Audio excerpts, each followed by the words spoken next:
Parliamone, perché questa è la vittoria che divide la piazza, ne sono sicuro. Tutti pronti?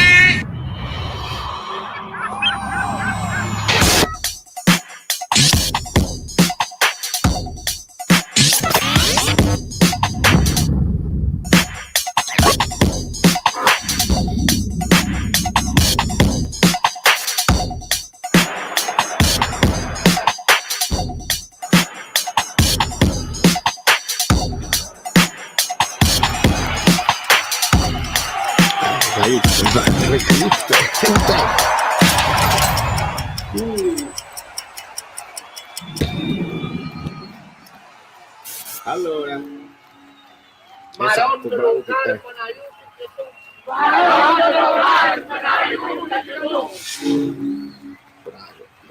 bravo Pietro, bravissimo Pietro, perché allora ragazzi, sapete la prima cosa che ho fatto appena è finita la partita qual è stata?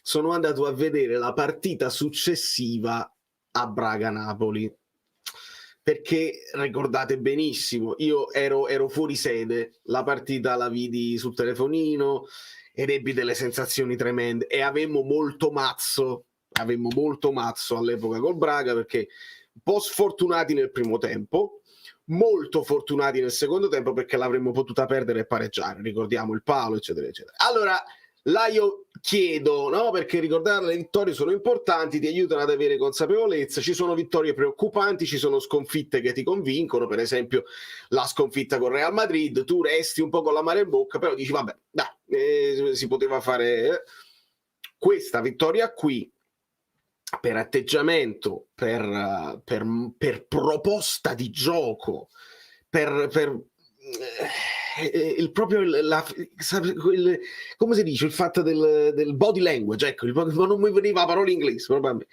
Il body language mi ha preoccupato tantissimo, mi ha dato la sensazione di un amichevole internazionale, l'amichevole estiva, quando tu non ce l'hai nelle gambe, ti rilassi, vediamo quello che succede, eccetera. Questa è una partita di Champions League contro una squadra indecente, onestamente indecente.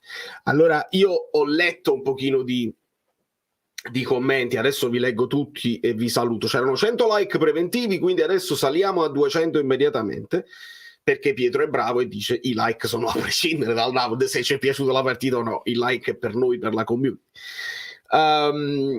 Quindi capire, e dopo il Braga noi facemmo, ecco qua, i rumori no, ma è giusto che sia così.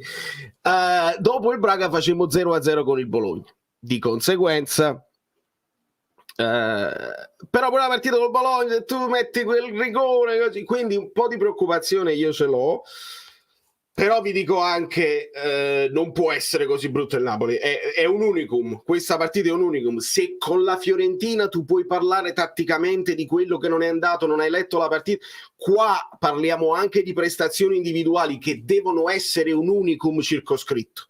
Diamo tutte le responsabilità a Garcia, perché poi quando la squadra non gira deve essere responsabilità o merito dell'allenatore quando va bene, e va benissimo, però io vedere giocatori così male veramente poche volte tutti così insieme. Ringrazio Enrico, support the master, io ringrazio perché tu supporti il canale, supporti me e supportate le reaction. Spero che l'abbiate vista la reaction, perché è una reaction unica, è una reaction di chi si guarda intorno e dice ma non è possibile, sto guardando qualcosa che non è vero. Di conseguenza non c'è nessun mini editoriale da fare. Benvenuto Giorgio. E voglio parlare di squadra stanca in primis.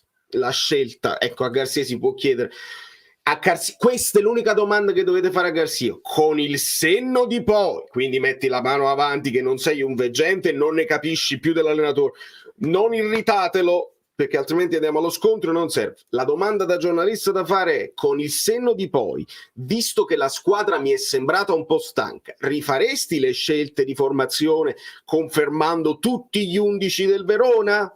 Questa è la domanda che si deve fare a Garcia, poi si va nello sviluppo, nel campo pesante, la pioggia, la squadra disperata, tutto va benissimo, però questa è la domanda che io voglio sentire oggi. E da lì capiamo un pochino come la pensa, che magari anche lui era sorpreso, ci dice i dati ci dicono che stavano bene e quindi potevano giocare.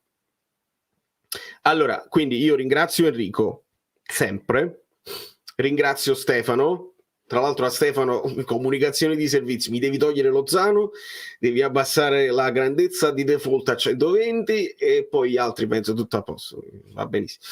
Grazie sempre. Usa ancora così il super chat, bonus, Garcia out. Ma è evidente, è indubbio. Peppe Di Palma anche lui utilizza il bonus, a me non mi convinceranno mai che sono uniti. Attenzione, qua si parla di altro, si parla di gruppo, si parla di convinzione, non sono uniti come gruppo, sono uniti come gruppo e non sono uniti con l'allenatore? Questa è una domanda legittima che ci possiamo fare, senza dubbio. E ricordiamo che sì, post Braga Bologna, adesso post Union arriva il Milan e ovviamente sarà una partita tutta da vedere. Vittorio anche utilizza il suo member for 22 months. Ma il Napoli sottovalutato su Paramount? Non lo so. Allora ti spiego, Vittorio. Sì, io seguo su Paramount, però non riesco a sentire il commento subito post partita perché devo staccare le cuffiette e fare l'editing immediatamente della reaction. Quindi non ho sentito come hanno valutato la partita su Paramount Plus. E ringrazio anche Valentino, supporto te e sopporto lui. Molto molto clever tutto questo. Ragazzi, ovviamente ringrazio anche Nicola, siete talmente forti e veloci che state più avanti delle cose, se giochiamo così ci fa delle felle. E Nicola anche ha paura col Milan, leggermente paura col Milan, vedi, non ce la fa ad arrivare Maradona che segna perché siete troppo veloci e siete troppo in forma. Grazie a tutti ragazzi, adesso vi saluto tutti e vi faccio parlare. Ecco, arrivano anche Francesco. Allora, esatto, grazie Nicola. Mi è salito il sonno, un tiro a porta 0,44 di XG. Francesco, io immagino tu abbia controllato gli XG su SofaScore, che ci dà anche i numeri, grazie anche a Valentino, che ci dà i numeri su tutte le partite. C'è anche un'app che io seguo che dà gli expected goal live e parla di 0,44 per l'Union e 0,25 per il Napoli. Ricordiamo che l'XG sale perché Raspadori segna da vicinissimo, quindi lì è un XG bello alto, ma cos'altro c'è stato, io chiedo? Perché al di là degli XG, voi avete mai visto? Io di solito devo arrivare fino a fine pagina e poi devo fare anche una colonna. E leggete bene, perché al di là di tutto, una squadra scarsissima, tiro fuori loro, gol annullato loro, tiro alto loro, Fofana esterno della rete, ma c'è stata la parata di Meret, Khedira fuori, Fofana fuori, poi c'è il gol di Raspa, poi c'è un tiro velleitario di Elmas e poi il colpo di testa loro fuori. Ragazzi, ai punti, questi ci hanno creato troppe difficoltà, una squadra che viene da 8 sconfitte consecutive, una squadra che ha dimostrato tutti i suoi limiti, quindi paura onestamente, ma io accetto tutto. Quelle che possono essere le partite internazionali non sono mai scontate, le squadre disperate, io vi ho parlato delle squadre disperate, che sfruttano i calci piazzati perché hanno poche altre occasioni, quindi ho detto antenne belle dritte, parlato della squadra disperata, però noi non abbiamo proposto, quella è la paura mia, è che non siamo riusciti a proporre gioco. Poi nelle individualità qualcuno mi scriveva di Cajuste non può essere vero, non ne ha imbeccata una, male Lobotka, male Di Lorenzo, si sono salvati un po', Rachmani un po' a ruffone, ma si è salvato con l'esperienza, Nathan si è salvato di fisicità, Mario Rui propone, però l'ho visto ancora una volta un po', sai, un po' annoiato, vabbè la do dietro. L'unico che mi ha dato soddisfazione oggi è stato questo ragazzo qua.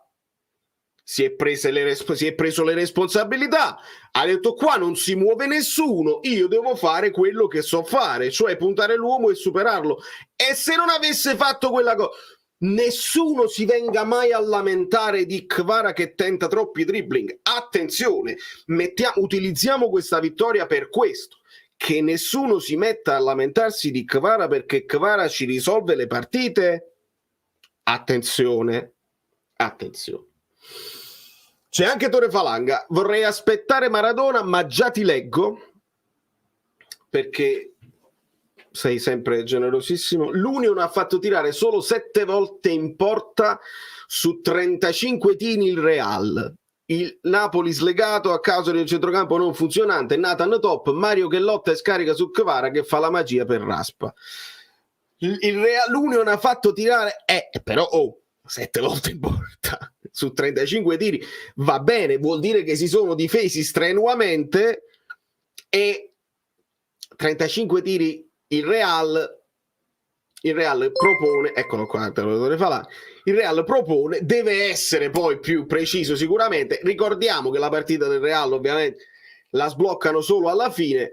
7 volte in porta per la tirata del Real, ma io non mi voglio, a me non interessa il paragone con il Real Madrid, che è una squadra che ha altri presupposti, ha altri campioni, ha un'altra situazione interna, non ci sono, nel Real non c'è uno che dice però Ancelotti non mi convince e che il giocatore Bellingham manda a fa culo l'allenatore, non c'è quindi a me mi interessa poco il paragone con il Real, Tore. A me interessa che tu devi proporre il tuo gioco e devi riuscire a farlo contro l'Union Berlino. Troppo poco, e non altro che 7 tiri in porta, e li facevi 35 tiri fuori dalla porta e parlavamo di giocatori che non vedono la porta, ma oggi c'è stato un declino proprio verticale della prestazione del Napoli che bisogna assolutamente analizzare.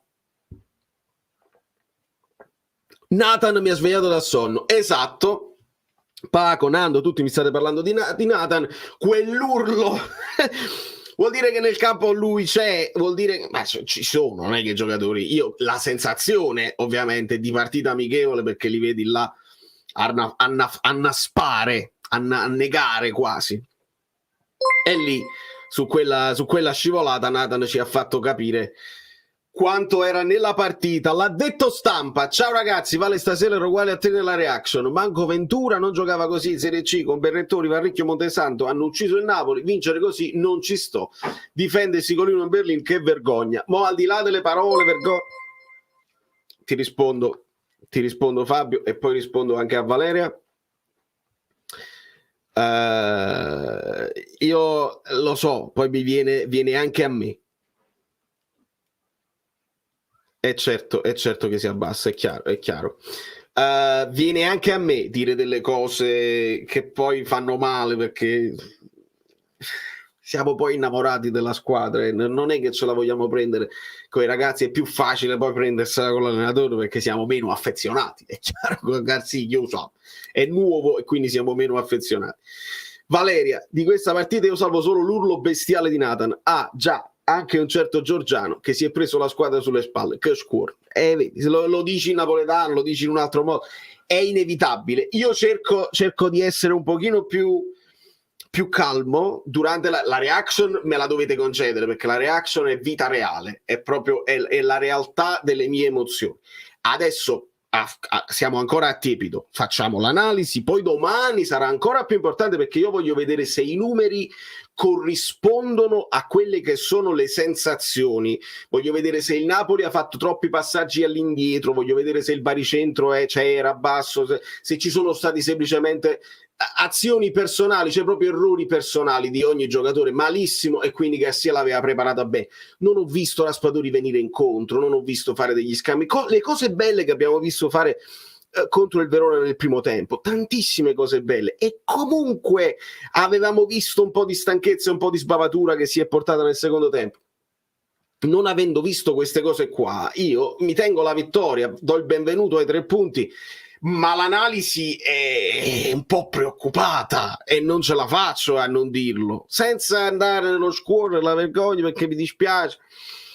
Però questo è non possiamo così. Poi, secondo me stai esagerando, ma ci sta, venitemelo a dire. Io voglio sapere anche da parte di chi, però senza dire ma Vincenzo siamo i più forti, così. Nell'analisi, ecco, analizzate, portatemi dettagli e punti di vista da chi invece ha visto delle cose buone, e io se poi mi ci fate riflettere e sono d'accordo, vi do ragione. Andiamo nell'analisi. Buonasera, Praga Vibes, Lobotka Gattuso Vibe, colpa dell'allenatore, tu che ne pensi? È proprio quello che stiamo analizzando, Blagic, perché all'inizio, onestamente, se tu vuoi fare lo stesso piano gara, hai confermato gli stessi 11, bene o male, con questi 11... il piano gara è chiaro e devi fare quello che hai fatto con il Verona, e non l'ho visto. Ora, quindi, per me, per tutto l'andazzo della partita, ma soprattutto quando l'inizio, il primo tempo proprio orribile, ho visto tanti errori individuali. Onestamente, io prima di prendermela con Garcia, mi chiedo se questi ragazzi hanno avuto proprio la giornata storta. La trasferta difficile, hai dormito poco, hai preso un colpo d'aria, ci sono tante variabili possibili e immaginabili. Quando vedi giocatori come Lobotka sbagliare un passaggio a 1 metro, Di Lorenzo che non stoppa un pallone, Cajuste era il fantasma del Cajuste che abbiamo visto, migliore in campo contro il Verona. Quindi io me lo chiedo. Poi è chiaro che nell'analisi voglio sapere anche se Garcia ci può mettere una pezza, perché ti rendi conto che non funziona, cambia le carte in tavola, dici le cose giuste per svegliarli, è sua responsabilità, anche se non è colpa sua di partenza, io me lo chiedo. Però è lì che poi dobbiamo sentire anche a caldo quali sono le sue dichiarazioni. Allora, anche Vincenzo, il membro da 23 mesi, Lobo ha sbagliato molto, ma guarda il suo IMAP, e lo guarderemo il suo IMAP sicuramente, era tutto campo, ma poi finisce anche quando poi entra Ostigard, Lobotka finisce più avanti, finisce quasi mezzala alla Zielinski, se la squadra la vogliamo ancora considerare 4-3-3, però era proprio un po' tutto confuso. Virgilio. Allora, ciao Valerio, ciao a tutti. Seguendo l'Union Berlino in Bundesliga, devo dire che sono riusciti a farci fare la partita a modo loro, cioè involvendoci in tanti duelli 1 contro 1 per noi inutili. Ecco, questa è un'analisi di campo di Virgilio, che ricordiamo è un amico bellino che ci segue dalla Germania, ci ha seguito, ci ha detto anche sul gruppo Telegram degli abbonati, ci ha tenuto aggiornato dell'evoluzione o dell'involuzione dell'Union Berlino di quest'anno, e praticamente ci hanno messo a fare i duelli. Infatti molto spesso alzavano il pallone, addirittura uno dei loro ha detto: non alzare il pallone, dammela sui piedi. Ad un certo punto, se la metti sul duello con un campo così, con la pioggia eccetera eccetera, il Napoli non la fa la lotta, non la sa fare, non è proprio nelle nostre corde, la vena è per pochi. Quindi sotto questo punto di vista, ma questa era pure la partita che poteva portarti a fare il Verona. E visto che col Verona tu hai dimostrato di sapertene uscire da questa partita, io volevo aspettarmi un Napoli che conferma quegli stessi 11 e almeno mi fa il primo tempo come il Verona. Poi dopo si evolve la partita, le fasi di studio, si evolve, ti adatti, capisci i punti deboli, capisci i punti di forza, la aggiusti con i cambi. Ecco perché mi viene da pensare che col senno di poi, ripetiamo, col senno di poi, perché nessuno deve farsi scienziato, gli stessi 11 probabilmente erano troppo tutti stanchi, troppo stanchi per fare la partita sopra ritmo che devi fare contro una squadra che la butta sulla fisicità. Il pallone non girava velocemente, il campo, ho capito, però il Napoli ha giocato altre partite sotto la pioggia e riuscendo a fare qualcosina di più. Allora, volano tutti i messaggi ed è colpa mia. Esonero se ci fosse stata una sconfitta. Caro Domenico, allora io ti dico una cosa forte: tu se avessi sostituto che ti soddisfa, tu della Laurentiis lo dovresti esonerare stasera. Là daresti un segnale non mi convince questo allenatore. I dubbi ho aspettato e lo esoneri stasera dopo una vittoria. Fai capire che un po' come fece il Bayern di Monaco che esonerò, stavano vincendo comunque il campionato, esonerò perché là non c'erano delle cose che non andavano evidentemente nello spogliatoio. Il problema è che l'esonero deve portarti a un altro acquisto, un altro innesto, il nuovo allenatore. Chi c'è disponibile? Quelli che ci sono disponibili sulla piazza, visto che Conte non lo dobbiamo proprio calcolare, perché ci va alle Maldive De Laurentiis. Chi c'è disponibile sulla piazza? E chiunque ci sia disponibile sulla piazza, i vari nomi semplici, Ballardini, eccetera, eccetera, riescono a fare meglio di Garcia, o a questo punto è meglio continuare con Garcia e questa è la stagione, non possiamo aspettarci niente di diverso. Questi fantasmi, esatto. Giulio Bizzona, Ortomuso, questi fantasmi. Edoardo De Filippo, una delle sue commedie più straordinarie. Era talmente, e poi c'era quella musica in questi fantasmi che era veramente spaventosa, c'era una tensione. A me me la guardavo quando ero piccolo e comunque faceva paura, sapevi che non succedeva niente di che, ma faceva paura. Allora, a me ha fatto arrabbiare più di tutti il gesto di togliere Kvara e mettere Ostigard come farebbe Allegri. No, su questo io, Francesco, non sono d'accordo. Io l'avrei tolto Kvara perché ha dato molto, non lo devi distruggere, rischiavi di farlo infortunare perché la frustrazione, poi tipo questi erano macellati.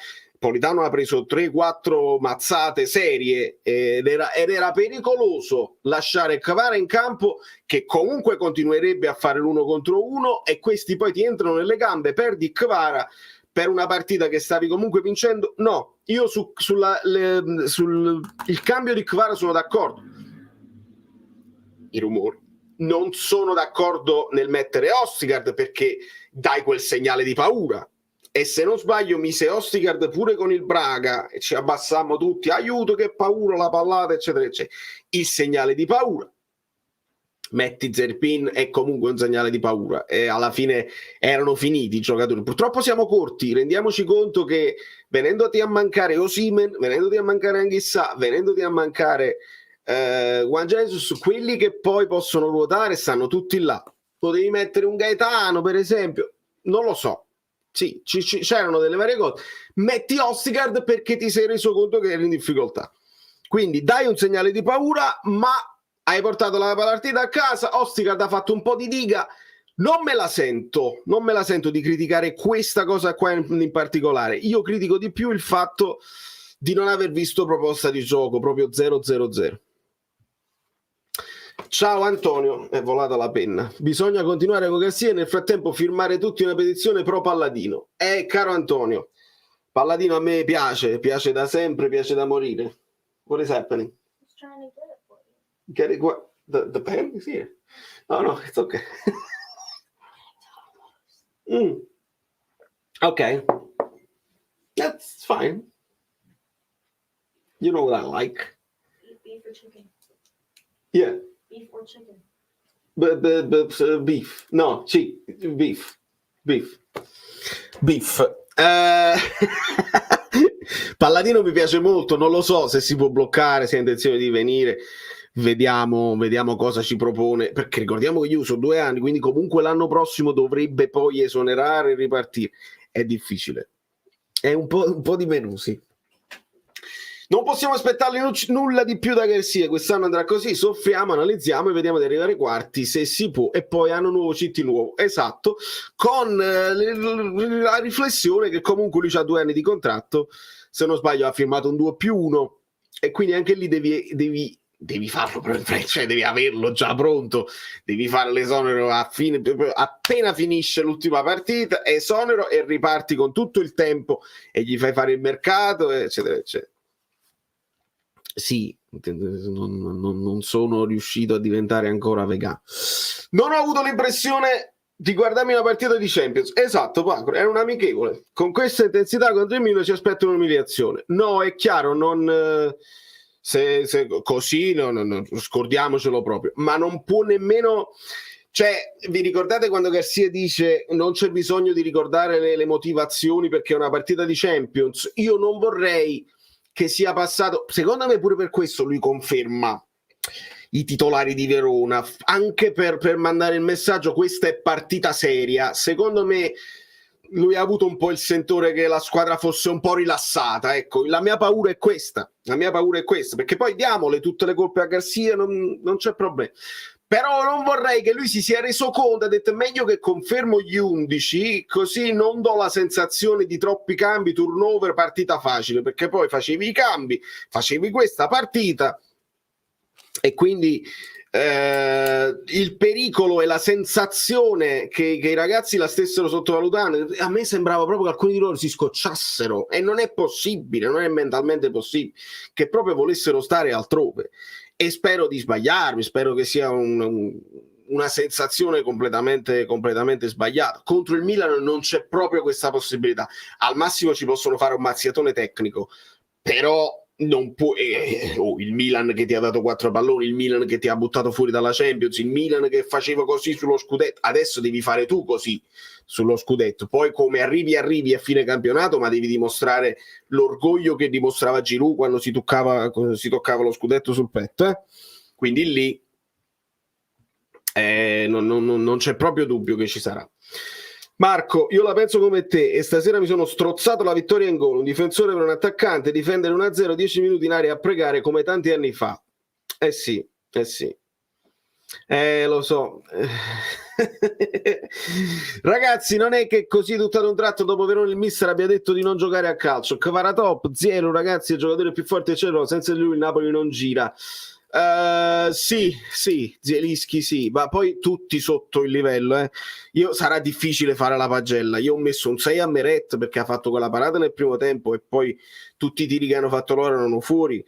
Poi avrò difficoltà, 6,5 a Raspadori perché gli metto un mezzo punto perché ha fatto il gol vittoria, però è stato un fantasma, non è riuscito a legare niente, nessun gioco. Il migliore in campo sarà Kvara perché si è inventato questa vittoria dal nulla.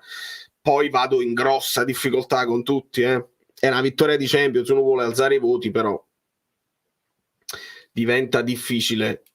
Danilo, esatto. Cari signori, l'anno prossimo ci sarà Conte, mettitevi in capo. Io assolutamente, caro Marco, io faccio lo stesso messaggio tu, caro Marco, non ci sarà Conte, mettetelo in capo, non è proprio roba per noi, non ci azzecca niente, a partire da quanto guadagna, a partire da quanto si lamenta, a partire dal fatto che se va bene in campionato lui nelle coppe va male e De Laurentiis ha più intenzione di andare bene nelle coppe che vincere un altro scudetto, a partire dal fatto che se va bene è merito di Conte e se va male è colpa degli altri, e Conte si lamenta delle società, si è lamentato di società importanti, strutturate, e figurati quanto dura con uno come De Laurentiis, a partire dal fatto che De Laurentiis non ama uno che diventi il capopopolo e che poi venga amato dalla piazza. Sono troppe le cose, senza manco considerare la difesa a 3, sono troppe le cose che non hanno senso per la scelta di Conte in panchina al Napoli.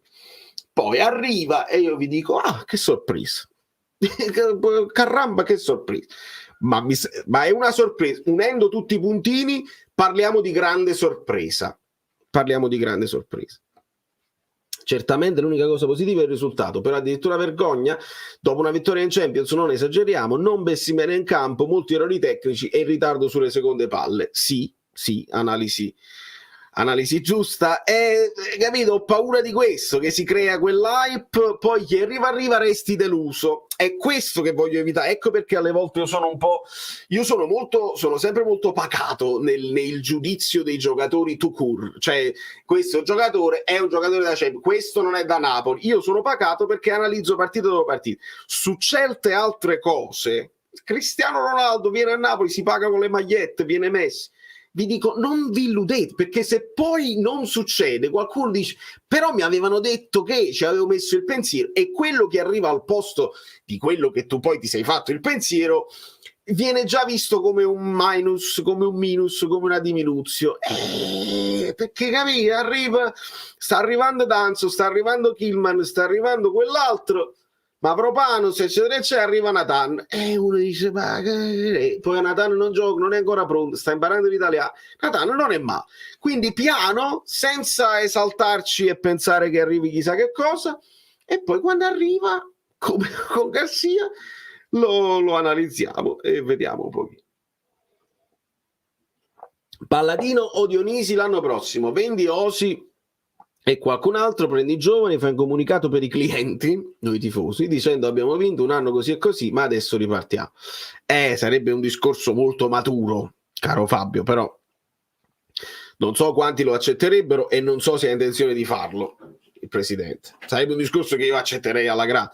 Tant'è vero che io vi avevo detto sono contentissimo che è rimasto Osimhen, non me la sento di dire. Col senno di poi uno dice dovevi venderlo adesso perché monetizzavi di più, con il senno di poi, ma senza fare il ragioniere, cioè facendo solamente il tifoso. Io voglio la squadra più forte possibile in campo, contento che sia rimasto Osi, ma la provocazione che io vi dissi era vendi Osi, fai lo stadio, cioè nemmeno vendi Osi, prendi Jonathan David, non prendi nemmeno Y, che era Y secondo me da prendere, vendi Osi, fai lo stadio. Lì mi stai dimostrando la vision, lì mi stai dimostrando la voglia di far crescere il fatturato per l'anno prossimo e la voglia di stare ad alti livelli, non ad alti livelli in Italia, perché ad alti livelli in Italia, bene o male, ci rimarrai sempre perché hai capito come funziona il giochino e nella mediocrità della Serie A ci vai ad alti livelli. Siamo da 15 anni in Europa, lo sappiamo, ma vuoi continuare il percorso di crescita in Europa cominciato da Spalletti? Là devi avere lo stadio, devi avere un'organizzazione, quindi vendi Osi, fai lo stadio e resti con Raspadori Simeone. Io lo avrei accettato, lo avrei applaudito, l'ho detto come provocazione, era difficile da accettare per tutti, sarei stato voce fuori dal coro, ma è difficile che tutto questo avviene adesso. Ciao Valerio, alla luce delle dichiarazioni di Della ieri riguardo i diritti TV, pensi che si terrà sempre su un allenatore Garcia style con tanto di giocatori nuovi o proverà ad alzare il livello? Non lo so se ha la forza di alzare il livello, io penso che questo è, penso siamo arrivati al massimo e adesso dobbiamo galleggiare lì, lottare tutti gli anni per lo scudetto è difficile ed era difficile anche con un allenatore diverso da Garcia, onestamente. La lotta della dichiarazione dei diritti TV, alla fine quello che noi possiamo, se uno può essere d'accordo o meno con De Laurentiis, c'è una cosa che lui dice su cui io sono d'accordo, dice non si capisce vendendo i pacchetti dove ci sono gli altri sport, dove ci sono le serie TV, non si capisce effettivamente il reale valore che dai al calcio italiano, e questa è una cosa giustissima. Poi il modo in cui lo dice, DAZN è incompetente, Sky non è competente, ti crei un altro nemico in casa e l'hai invitati a quelli di Sky nell'incontro privato con gli giornalisti. Era Sky all'inizio con cui lui voleva fare comunella, le prime interviste personali con Garcia, e poi pure là sta venendo meno perché litiga con tutti e alla fine lo spalleggiano un pochino per finta, ma poi quando arrivi alla resa dei conti 17 voti a favore, 2 contrari e loro si sono astenuti. Nessuno lo spalleggia fino in fondo, quindi anche se le idee sono buone, se tu ti fai terra bruciata intorno perché insulti tutti quanti a turno, e una volta insulti la UEFA, e una volta insulti la FIFA, e una volta insulti i tuoi giocatori, e una volta insulti il tuo allenatore, e una volta insulti il tuo direttore sportivo, e ti sei fatto terra bruciata attorno, e senza degli alleati, perché si sa che il calcio è politica, è difficile portare avanti anche una vision che potrebbe essere vincente. Io non lo so cosa significa una lega, un canale della Lega privato che non sia DAZN o Sky. Potrebbe anche significare che ogni partita ci costa 10, ricordiamo, lui ci fa pagare 10 euro le amichevoli. Che ne so, per rientrare con i conti che si sono fatti loro. Non abbiamo sentito l'altro versante, cioè fare un canale, che cosa significava a livello di introiti. Magari era una grandissima idea, magari non funzionava, o magari per i primi anni dovevi soffrire e poi funzionava sul lungo. Esistono anche delle cose.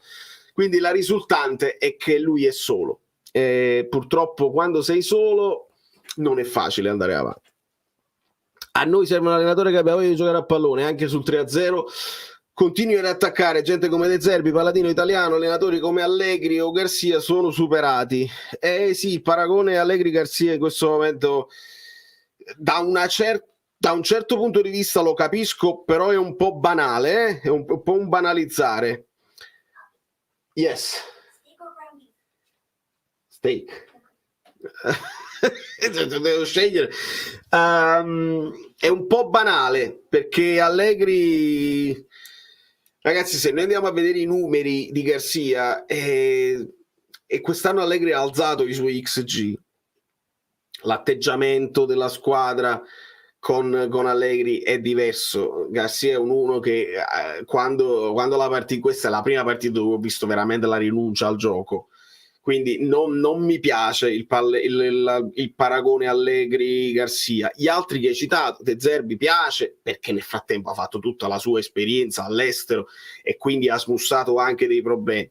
Mi parli di Palladino, piace sicuramente, anche lui deve fare esperienza. Italiano, il mio short dopo la sconfitta della Fiorentina ti parla di Italiano, lasciamolo fare esperienza dove sta, perché non è ancora pronto per venire a Napoli, perché se Italiano avesse perso una partita come l'ha persa con la Fiorentina, dopo anche aver vinto uno scontro diretto contro l'Empoli, e lo avremmo portato a piazza plebiscito. Quindi alcuni sono, è giusto l'idea di un allenatore giochista, di un allenatore che abbia voglia di tenere il pallone, lo fa Thiago Motta, ci sono degli allenatori così, devi metterli in condizione di farlo. E vi dico un'altra cosa, e ve lo dico adesso, che il 24 ottobre, forse anche 25 per voi, anche se Garcia risolvesse tutti i problemi, no? Improvvisamente gli cade la scienza dal cielo, tutto si risolve, il Napoli comincia a galoppare, tutto a posto. Ma secondo voi fa come Spalletti? Cioè magari vince Garcia improvvisamente, funziona tutto a meraviglia, ragazzi vanno una bomba e vince. Secondo voi lui resta? Oppure fa come Spalletti che dice ah sì, ma poi me ne voglio andare io, mo che adesso che ti ho portato alla vittoria. Quindi per questo è a monte il discorso, cioè di creare armonie, di creare i presupposti per un Napoli che possa funzionare a lungo termine. Non dico una cosa alla Ferguson, una cosa che a lunghissimo termine, però e quando hai un allenatore che ha già sotto mano l'esperienza dell'ambiente, che ha già capito dentro e fuori quali sono i punti deboli di una squadra e di una società, che poi capisce dove mettersi a lavorare, e l'anno successivo va meglio, se devi ricominciare ogni volta dopo 2 anni è veramente difficile. Gallardo, sì, torna sempre il nome di Gallardo. Continuare con Garcia questa intera stagione porterà a svalutare la rosa e a mantenere una situazione di mediocrità. Ma io ripeto quello che ho detto in altre live, Gallardo, a quanto ci hanno detto, è uno che se non arriva il Barcellona non si muove, cioè deve arrivare una squadra top dell'Europa, e in questo momento io credo, nonostante il Napoli abbia fatto molto bene l'anno scorso in Europa e si presenta con lo scudetto addosso, non viene. Secondo me Gallardo non viene, non so nemmeno se della Redi se l'ha mai preso in considerazione, ma secondo me Gallardo è lui che non viene a Napoli. Argentina, Napoli, sì, però devi anche stare in condizione, altrimenti non ti vieni a bruciare. Se avessimo offerto a Conte i soldi che abbiamo offerto adesso ad inizio giugno, con garanzia di un mercato competitivo per la vittoria dello scudetto, sarebbe venuto. Per me è l'unico modo per vincere. Ma non lo prendo proprio in considerazione, Francesco. Unisci i puntini, il Napoli vince lo scudetto, continua ad abbassarli gli ingaggi, chiede a Zielinski di dimezzarsi gli ingaggi, ci fanno sapere che lo aumentano ad Osimhen, ma poi alla fine stringi non c'è niente. Si prende Nathan, si prende Cajuste, non si prende Killman, non si prende un altro grandissimo, si prendono 2 prospetti. Quindi la voglia non è di prendere un allenatore più pagato e di alzare il livello con un mercato per importi in Italia e continuare a vincere. Non è quello lo scopo, non è quello l'obiettivo stagionale. E non l'ha detto nemmeno, non l'ha nemmeno detto apertamente, che ha detto ci incontriamo il 12 agosto e vi dico. E vuol dire che non sapevi neanche tu, non ti volevi sbilanciare, il che ci sta a non sbilanciarsi, però qual è il progetto? Il progetto è cercare dei nuovi innesti che poi possono crescere più avanti, così. Nathan va benissimo, probabilmente Cajuste, questa sarà la più brutta partita che abbiamo visto di Cajuste, ma poi ci aveva convinto prima. Quindi vanno anche bene, però all'interno di una situazione che già deve funzionare. Quindi il crescere di livello non era proprio il programma. Abbiamo già parlato, sì, della scivolata, è la cosa più bella di tutta la partita. Chiaro, È chiaro, Massimo, certo, una cosa che c'è da dire è che non ci si annoia mai a essere tifosi del Napoli, emozioni una dietro l'altra, e quando si vince, quando si perde, comunque non ci si annoia mai. E questa è la bellezza anche di questa piazza, se tu accetti poi questa sfida. Noi tifosi non è che dobbiamo accettare o rifiutarla la sfida, che si nasce così, abbracci la fede e non ne puoi uscire. Per quelli che devono venirci a lavorare, prendessero guardassero quello che è successo agli altri allenatori, preaccettassero la sfida se hanno il destino forte, se sono uomini forti, e ci provassero, perché vincere a Napoli è veramente uno sballo. 0,25 di XG, record negativo. Gianni, non lo so se tu hai controllato su SofaScore, 0,25 anche sull'app che io ho qua, quindi male. Secondo me questa è una partita difficile a prescindere, in casa loro tutti chiusi, forti fisicamente, diciamo che il Napoli nel DNA ha sempre avuto difficoltà nel fare queste partite, senza dubbio. Marco, è stata forse la partita meno europea che ci potessimo aspettare, perché però loro ti hanno pure attaccato, solo che facevano tutto nel come si dice, è un'onda come i tifosi loro, che secondo me meritano un applauso, perché encomiabili tutto il tempo a saltare, tutto il tempo a incitare, e qualche problematica te l'hanno anche creata, non è che si sono messi là dietro e tu hai provato ad attaccare, cioè le partite in cui il Napoli prova ad attaccare, però purtroppo si difendono, mettono il pullman, io me le ricordo di partite il portiere loro è il migliore in campo, è là e non ci puoi fare niente, è andata così. Io non ho visto proposte, c'è stato un solo di quello di Raspadori, non c'è stata proprio proposta, non siamo stati in grado, aiutatemi. Garcia, loro erano forti in contropiede, importanti non esporsi, anche il Real ha sofferto a Braga, ma noi criticati. Aspetta, allora, che dicesse loro in contropiede è importante non esporsi, va bene, lo capisco, lo accetto, un po' pavido, ma accetto tutto. Che significa anche il Real ha sofferto a Braga? Ti sei visto la partita con il Real? Non lo puoi sapere, devi guardare la partita, non puoi aver parlato solamente della cosa.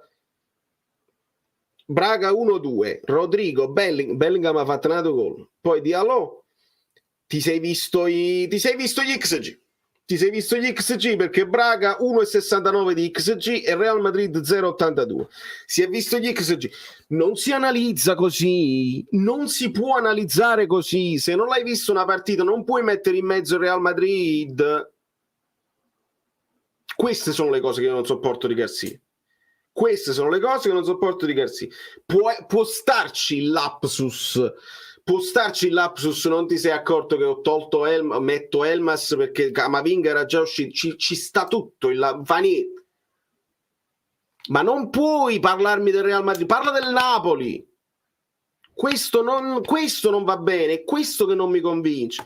Tecnicamente, per come il Napoli gioca, oggi tremendi, però abbiamo visto con i numeri che si può fare, si può aggiustare, non è tutto male. Sono d'accordo con lui quando dice che non va tutto male, non dobbiamo esagerare, però quando dici cose così non lo sopporto. Un like e un saluto al volo prima del che fare. Vito, un abbraccio a te, un abbraccione.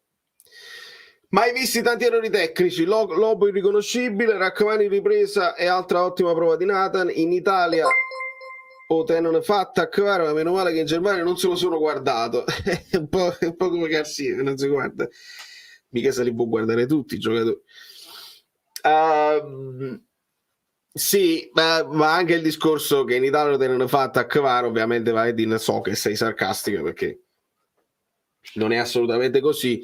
Lo possono raddoppiare, triplicare. Kvara quando si è anche liberato, secondo me, di alcune paturnie, no? Noi facciamo sempre devi come se fosse la PlayStation. Ricordiamoci che sono esseri umani, Kvara teneva un matrimonio che stava organizzando. Io vi dissi la cosa di Garcia e annate la bambina, non si dorme, e non si dorme prima e non si dorme dopo per i primi tempi.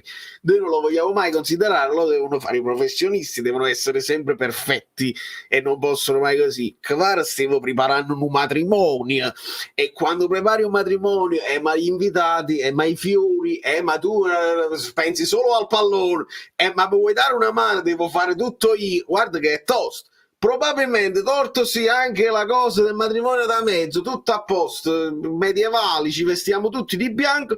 Kvara più libero mentalmente, se ne va anche a sinistra, non deve rientrare per forza, se lo gli danno una mano. Un matrimonio è una cosa scassacazzo. Vai,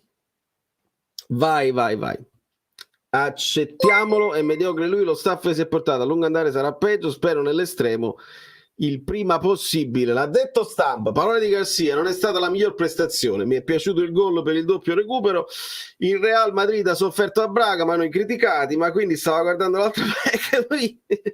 Il Real ha dominato, cioè, e non lo so se poi il Real ha dominato, io credo che gli abbiano riportato semplicemente le statistiche, caro Fabio, perché se vedo le statistiche dal telefonino, se tu vedi un expected goals più alto da parte del Braga, è chiaro che così. Ma sbaglio, o l'expected goals era più alto anche del Napoli contro il Real Madrid? Il Real Madrid probabilmente è così, è più cinico, percentuale realizzativa più alta, deve tirare 2 volte per segnare 2 gol.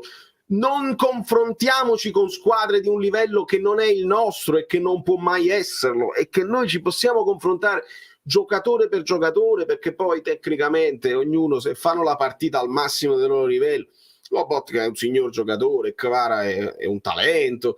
Non confrontiamoci con realtà che non possono proprio paragonarsi per storia, per esperienza, per abitudine a certe gare. Secondo me si fa peggio, ed è lì che non mi piace Garcia. Gazzella: a noi l'allenatore giochista non serve per vincere, serve per il fatturato, non abbiamo la necessità di valorizzare e mettere in mostra. Noi abbiamo la necessità di valorizzare e mettere in mostra i nostri giocatori.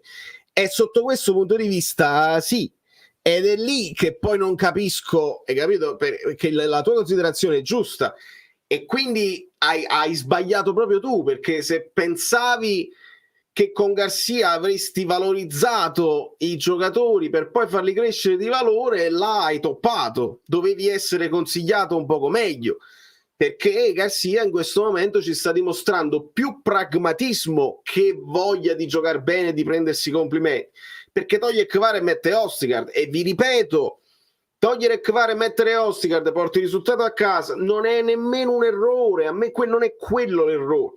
Io voglio capire la proposta di gioco, è più lì che io chiedo a Garcia, non è nello sviluppo della partita, va bene tutto, ci sta che non, lui ce l'ha detto, dobbiamo accettare, ce lo ha detto, e ti dice sto perdendo, non mi metto a fare la costruzione dal basso, se sto vincendo 1-0 al 90esimo la finale di Champions, non mi metto a fare la costruzione dal basso. Non credete che lui, quando ha battuto il Manchester City, ha fatto la partita scintillante, si è messo lì a difendersi e ha indovinato 3-4 contropiedi, attenzione, ma va bene pure, va anche bene, perché poi alla fine il risultato ti aiuta a giocare meglio e ti dà un pochino più di convinzione e di fiducia, bisogna essere credibili. Però se questa è la verità, cioè se questa è la mission, lì secondo me ha sbagliato la scelta. 87esimo, che avresti fatto tu? Parli del cambio? Sì, no, ma infatti l'ho detto, Simone. Per me va benissimo il cambio di Kvara Østigård, non è proprio un problema, non è quello il problema, anzi. Allora, parlaci di cosa pensi di Osimhen che andare in Germania senza seguire la squadra a Berlino, mandando a Stoccarda per motivi familiari. Amico mio, se non usciva la fake news di Osimhen che andava in Germania per seguire la squadra, che poi è stata smentita da Sky, che ha detto no, quello è andato in Germania per questo, Osimhen è infortunato, Osimhen fa terapia, non era tenuto ad andare con la squadra. Se ha avuto un permesso, chiedilo al Napoli se queste cose si fanno o non si fanno. Non accaniamoci con Osimhen, si è infortunato, che vogliamo fare? Deve seguire la squadra, non lo fanno neanche gli altri giocatori. Chiedete se Chukwueze va poi a seguire il Milan in trasferta e si va a vedere le partite. Non lo so che cosa avesse da fare, magari sono cose importantissime, magari ha approfittato e si vede pure con i compagni, non lo so. Però se non fosse uscita la fake news, che anche io avevo visto, sta andando a vedere i compagni, ero tutto contento perché sarebbe stato un bel segnale, non ci saremmo messi a fare un'altra polemica su Osimhen, e lì io non la cavalco, non mi interessa, perché non ci sto, ci sono troppe... Osimhen è stato accusato di essere permaloso, ma vedo che il tifoso napoletano è molto più permaloso di Osimhen, quindi lì non ci sto, c'è il doppio standard che non mi convince.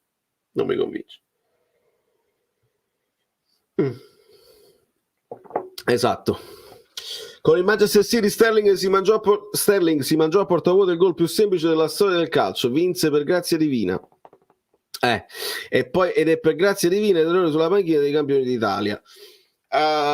Sì, questo per quanto riguarda la partita con il Lione. Partita ignobile, Kvara eroico, Nathan imperioso, Raspa punta. Abbiamo già la punta per il posto Osimhen, con il Milan ne prendi 8. Cioè, che con le squadre forti e tatticamente meglio di te si fa fatica. Sì, allora questo è interessante, che adesso si incontrino le due squadre che hanno fatto fatica negli scontri diretti. Questa è una delle analisi che secondo me va fatta. Però il Milan non ha steccato le altre partite. Io sentivo le analisi un po' che si fanno in giro, senza mai dover fare nomi, perché non è il caso. Però dice squadra uguale, perché perde gli scontri diretti come il Napoli, così Milan. No, perché il Napoli poi ha steccato col Genoa, ha steccato col Bologna. Quindi non è proprio comparabile la cosa. E io insisto su un'altra cosa che è un mio cavallo di battaglia e che è difficile da accettare. A me degli scontri diretti interessa fino a un certo punto. Questa è una questione sia matematica sia di probabilità, perché quando gli equilibri sono quelli, quando le squadre a livello di capacità, di talento, di valori in campo si equivalgono, avviene, lo prendi di braccio e non te lo chiamano, avviene la palla che entra e che non esce, l'episodio, la sfumatura ti può far vincere o perdere una partita. E come succede al Napoli, può succedere a loro. Vedi il Milan, steccano completamente con l'Inter, hanno steccato con la Juventus, anche se lì stavano facendo loro la partita di dominio con la Juventus tutta rintanata, quando hanno perso l'uomo è finita la partita del Milan, perché è diventato ancora più brutto, perché non attaccavano né l'uno né gli altri e si aspettava una risoluzione così. Quindi a me interessa poco il risultato che si fa con il Milan, a me interessa che il Napoli non stecca più con le piccole, perché se tu non stecchi più con le piccole fai filotti e fai punti per tenerti dietro, perché lì è quando scivoli sulla buccia di banana delle piccole che le altre ti sopravvengono. E visto che ci sono troppe squadre in pochissimi punti, perché adesso noi siamo quarti in classifica, però siamo a pari punti con la Fiorentina, dobbiamo vederci alle spalle troppe squadre là vicino, devi fare il filotto, e il filotto si fa più con le squadre piccole. Se ci aggiungi qualche scontro diretto vinto, ben fatto, ma lo scontro diretto non mi dimostra se la squadra è più forte dell'altra. È con le piccole che mi dimostri che sei più forte, perché sono le squadre piccole che alla fine mettono in difficoltà le squadre grandi, che non affrontano poi con tutta la cosa. Non capisco questo catastrofismo. Vincere 2 partite fuori casa e fare un'ottima prestazione contro il Real in Champions, non capire la situazione dell'Union Berlino con il sangue agli occhi. Se volete far sapere a tutti i costi cosa ne pensate, questo è un consiglio.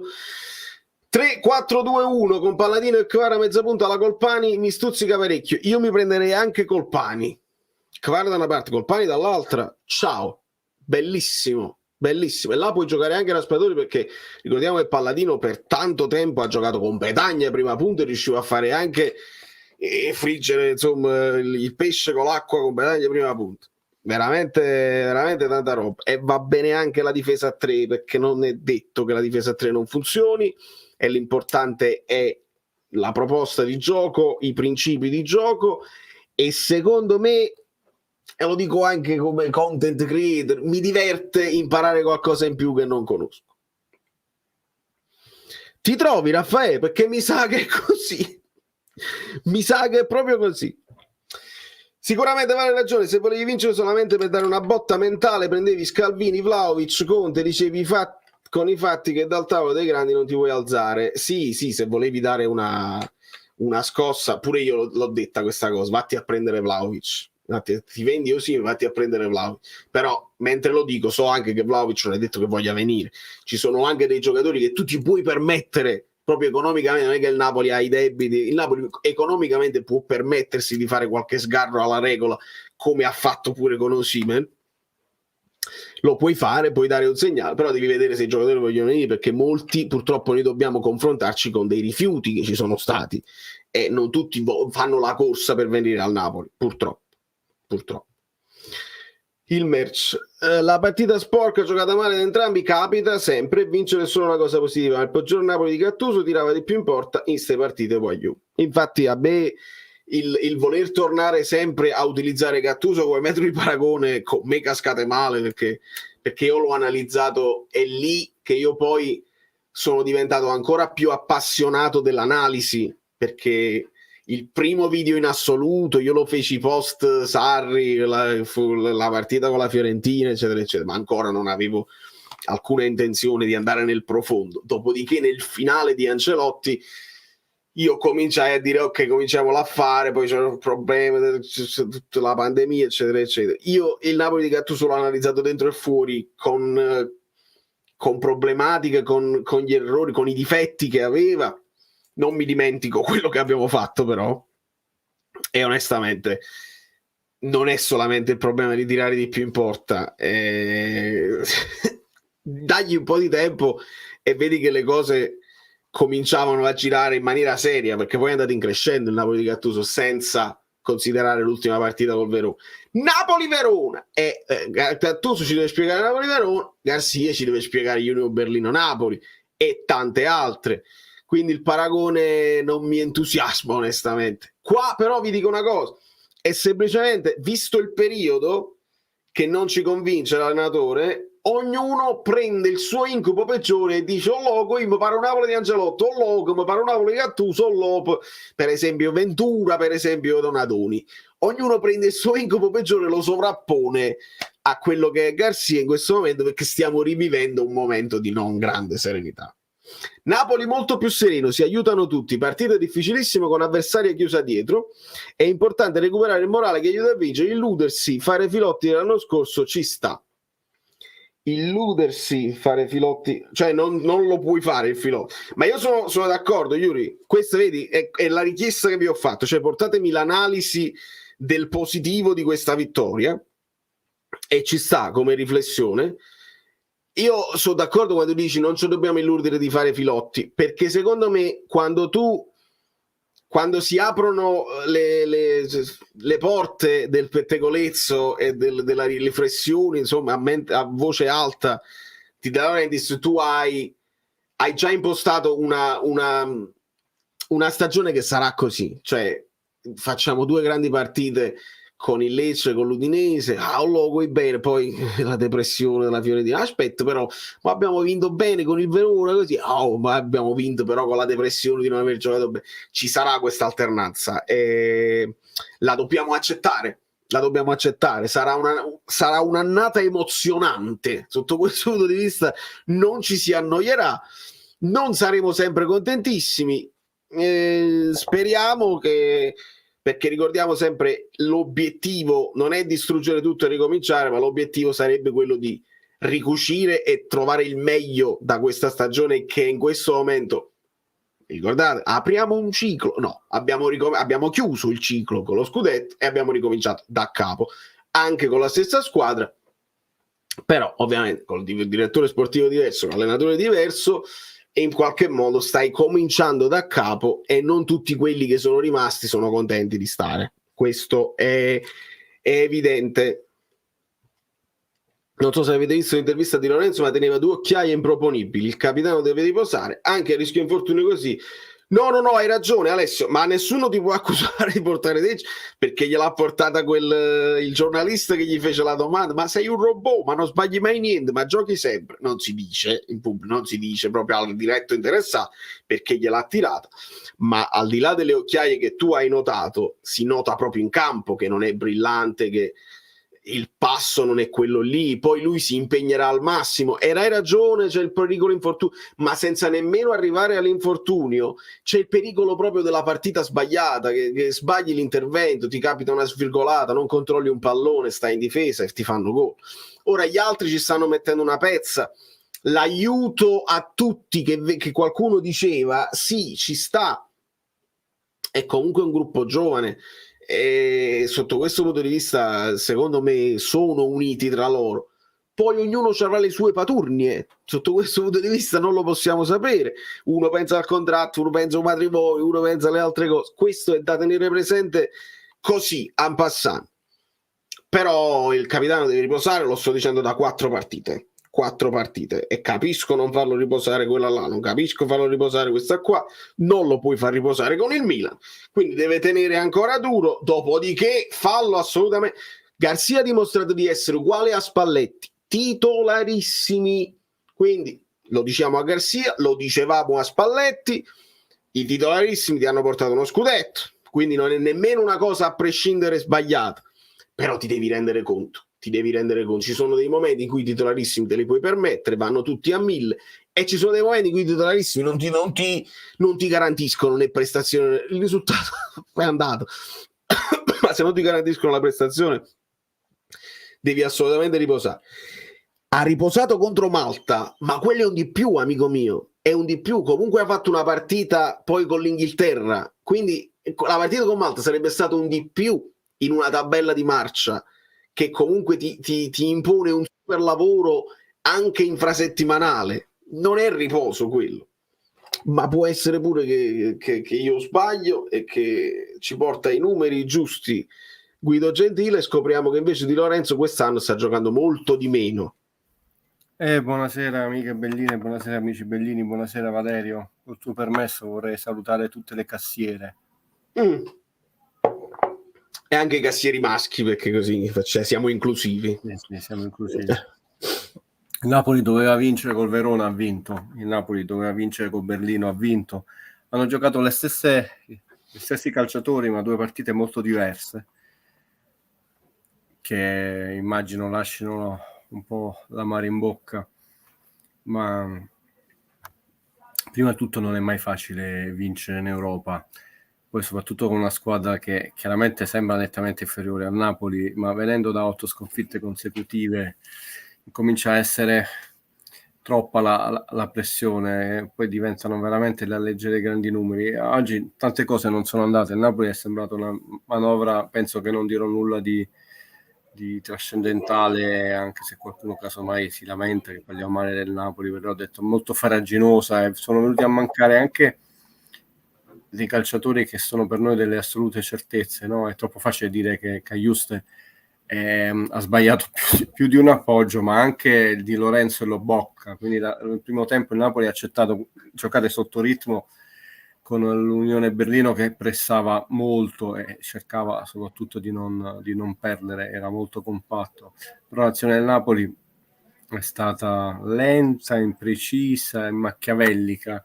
Poi Kvara, una delle rarissime occasioni dove non è stato triplicato, quando vai così bene sul fondo gli ultimi centimetri metti bene dentro quelle palle, le devi solo appoggiare in porta. Raspadori non ha sbagliato. Io te lo dissi dall'inizio che dovevano essere 2 partite chiave, quelle con Berlino. La prima si è vinta, non si può sbagliare la seconda, perché comunque ti giocherai la qualificazione all'ultima giornata, se non Berlino non fa lo stramacchio con Braga, quindi questa vittoria consoliamoci con il rating ci dice. Sì, questa vittoria vale 3 punti per quanto riguarda la classifica, diciamo, generale del gironcino, però sono 2 punti nel ranking UEFA che varranno scalati punti a quelli che già abbiamo, sono 2, 2, 4, 4, 8 che varranno scalati tra 5 anni, quindi Non incominciamo a fare come fanno dei colleghi. Il Napoli qua se pareggia deve fare più punti possibili nelle poche partite che puoi giocare in UEFA Champions League, quindi vanno bene le vittorie. È chiaro che sono sembrati venir meno dei concetti per noi abbastanza cardini, no? La partenza dal basso, un certo tipo di giro palla, una continuità nell'azione che per esempio almeno per 60 minuti col Verona abbiamo avuto. Il Napoli oggi ha prodotto poco, però ragazzi non si fanno quei discorsi, l'Unione Berlino equivale al Verona, sono sempre partite in Europa, fuori casa, è un mattoncino che mettiamo nella nostra stagione.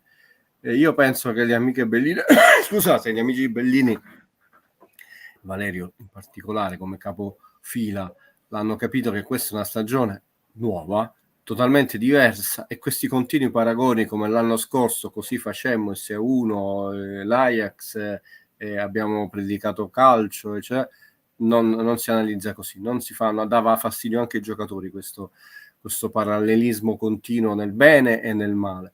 È una stagione diversa, molto difficile, sarà molto difficile, la classifica è brutta in campionato. In un girone dove è Real Madrid parti per conquistarsi il secondo posto, poi tutto può essere, puoi andare anche a vincere a Madrid, quindi.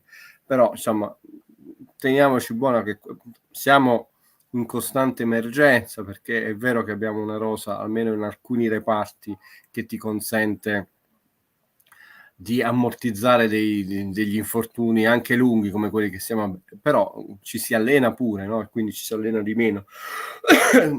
Teniamoci questa vittoria, chiaramente vogliamo vedere dei progressi. Io non credo che oggi sia un passo indietro, cioè come prestazione sì, però sono quelle partite, Valerio, una squadra che ha perso 8 partite di seguito, ma tu pensi che ti faccia giocare bene e conceda la possibilità? No, infatti è stata una partita orribile, cioè, prima ancora che una brutta partita del Napoli è stata una partita orribile, quindi totale. Poi quando si fa il paragone col Verona è sbagliato secondo me farlo, ma io secondo me ti posso dire che le individualità del Verona sono anche leggermente superiori di quelle del Berlino, perché il Berlino non prende la porta nemmeno per sbaglio e qualche occasione l'hanno avuta.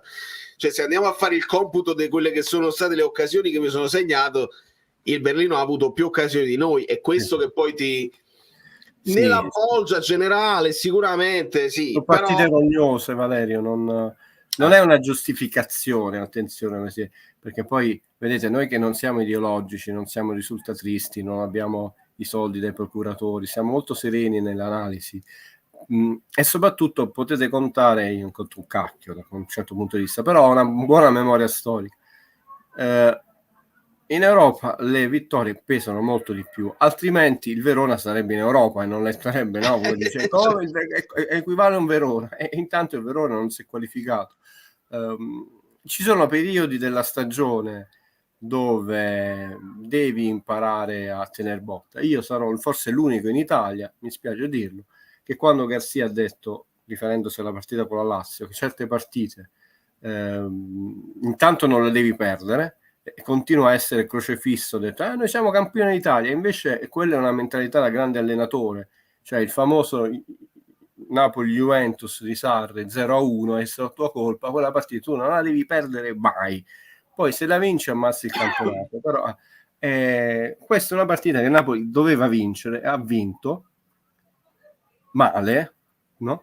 Ma mi sarei stupito che oggi il Berlino ti avesse concesso la possibilità di fare una partita spettacolare e il Napoli avesse avuto la fluidità e la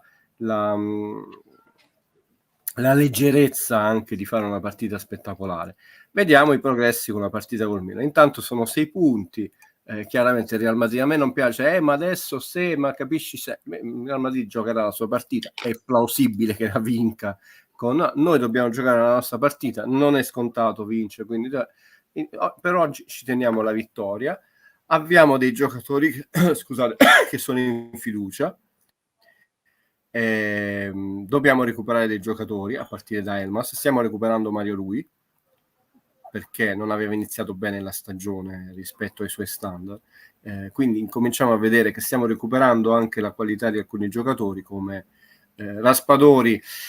è un ragazzo che si farà, però intanto la porta la vede, è molto più di Ma quanto la è vede. assolutamente centravanti. Oggi, per esempio, è mancato quello che doveva essere il suo punto cardine, il suo punto principale, cioè quello di venire e legare il gioco. L'ho visto zero, però è stato preso sotto porto perché ha avuto un'occasione, la famosa percentuale realizzativa. Bravo. Dicevo, è vero Valerio che è venuto meno quel gioco di legare, ma anche per molti passaggi banali sbagliati. Beh. Così come lui, anche Osimhen, a volte nel 4-3-3, ma lo facevamo anche con Spallettone, a volte sembrava un po' isolato, ti ricordi Osimhen? Sì.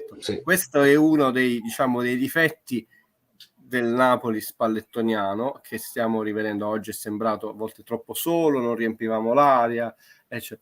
Però vediamo il proseguo della stagione, perché noi dobbiamo fare una stagione lunga, non le chiacchiere come sempre, cioè dobbiamo andare fino in fondo in Coppa Italia, dobbiamo provarci a giocare la Supercoppa, il campionato sarà durissimo entrare nelle prime 4, quindi non potete aspettarvi di dare spettacolo perché abbiamo vinto con 16 punti e continuiamo questo reframe noiosissimo dell'anno scorso. Questo è un altro campionato con altre anche problematiche, non solo di rinnovi.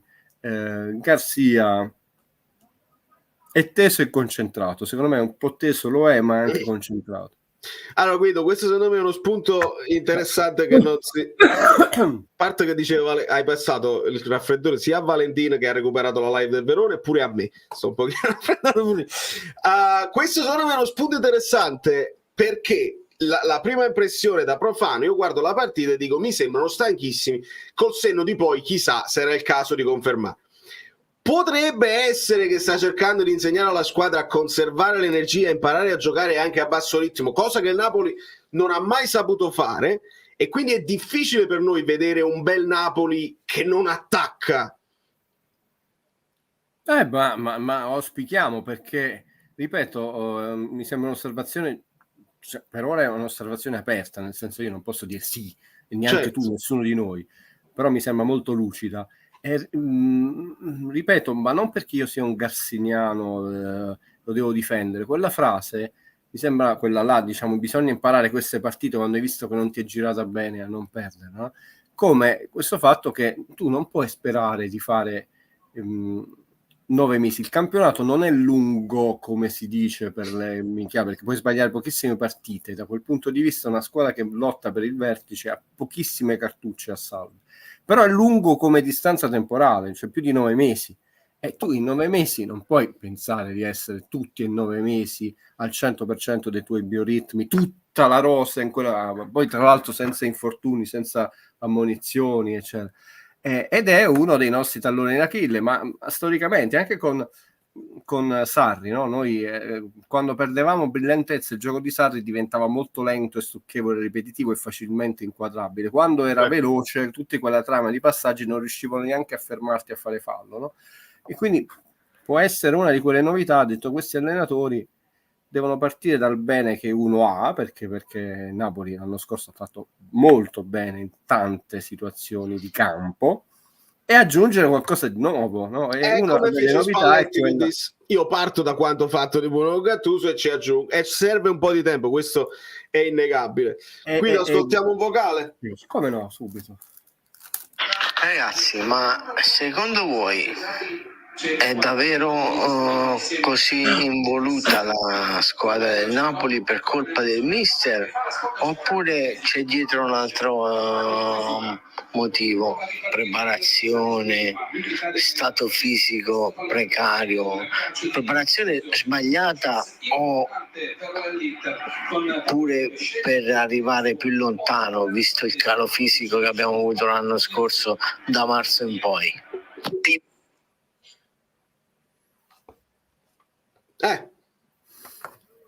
Ma vedi, quando si fanno determinati tornei, no? Penso ai mondiali, ai tornei, sono olimpionici, eccetera. Per esperienza, non solo del calcio, intendo, ho tante volte delle squadre, no, che partivano a 1000, tutti i titolori, questa è la volta buona, vinceranno loro, vinceranno là, e poi devi dosare e poi devi entrare in forma quarti, semifinale e finale, o quantomeno non perdere uno stato di forma. La bravura è, quando ti devi ancora un po' rodare, non farti eliminare ai primi turni, no? Come un torneo di tennis. A volte ci sono clamorose eliminazioni. Dicevo, ma è possibile che la serie numero 4 è stata eliminata dal 134esimo? Ma sono tornei su 2 settimane, a volte quegli slam sono su 2 settimane. È chiaro che ci sarà stata una programmazione del Napoli che comunque non prevedeva di perdere così tanti punti, perché ne abbiamo persi tanti, no? E abbiamo pagato un dazio enorme che casomai altre squadre non abbiamo pagato, e adesso appunto devi rincorrere con 4 punti in più, pure con le 2 schifezze della Lazio e diciamo Fiorentina. Ma non sapete, non possiamo fare la storia se già abbiamo pagato un dazio enorme, e adesso bisogna vedere cammin facendo se noi siamo bravi a non perdere altri punti e vedere questo stato di forma, se poi va in crescendo e non abbiamo quei famosi cali spallettiani a dicembre. L'anno scorso poi noi non l'abbiamo potuto avere, no? Per la sospensione dei mondiali, e quindi non abbiamo lo storico l'anno scorso novembre-dicembre, quindi vediamo un po' come va. Adesso tutto sommato siamo si spera a meno di un terzo della stagione, perché io voglio una stagione molto lunga, con molte partite di coppe. Quindi.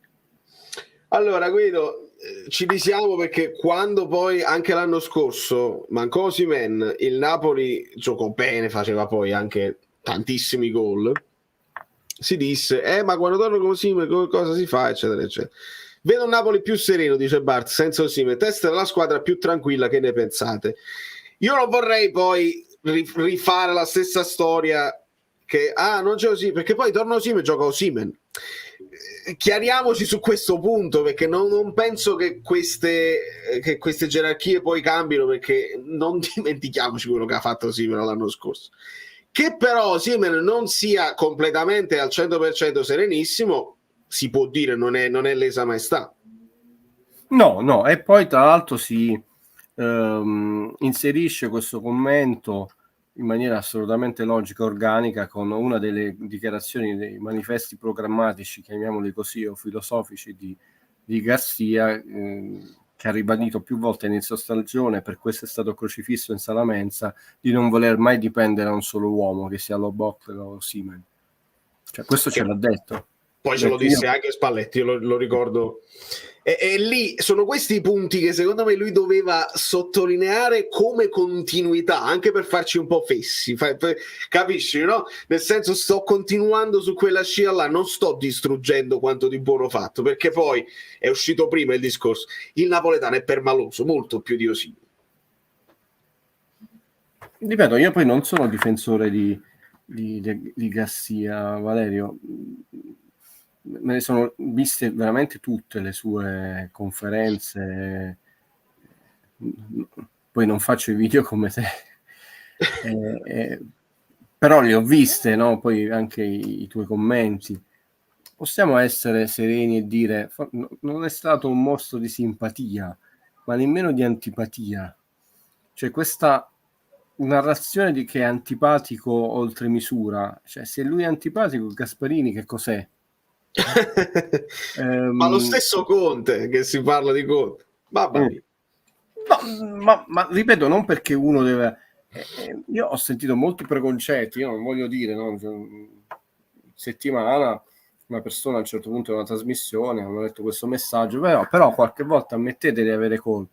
Se la sono presa con questo telespettatore, e poi sono partiti 15 minuti di attacchi a Garcia, quando uno poteva dire sì, anche noi giornalisti sbagliamo, ci può stare. Invece anche c'è molto preconcetto nei confronti di questo allenatore. Ci sono dette molte cose assolutamente false, oppure cose che non hanno per uno una base certa. Cioè, è un allenatore che non si è aggiornato.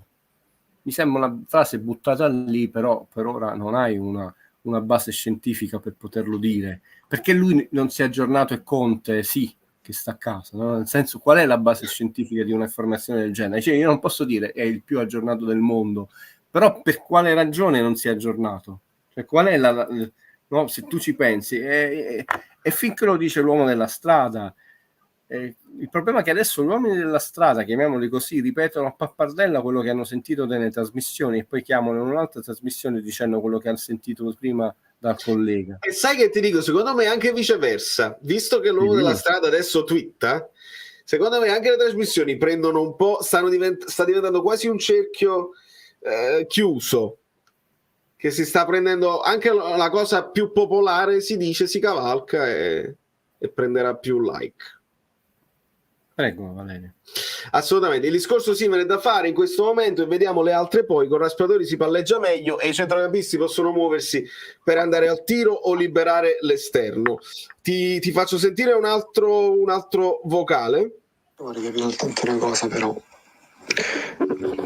Tutti i problemi che io vedo nascono nel centrocampo. Ma è possibile che dopo tutte queste partite ci siano sempre gli stessi errori, sempre gli stessi spazi larghissimi, una squadra lunghissima, meglio, a volte dalle maglie larghissime? Non ha senso. Allora, Guido, centrocampo. Poi bisogna fare l'analisi, perché se analizzo questa partita qui non ha funzionato Lobotka, non ha funzionato Cajuste.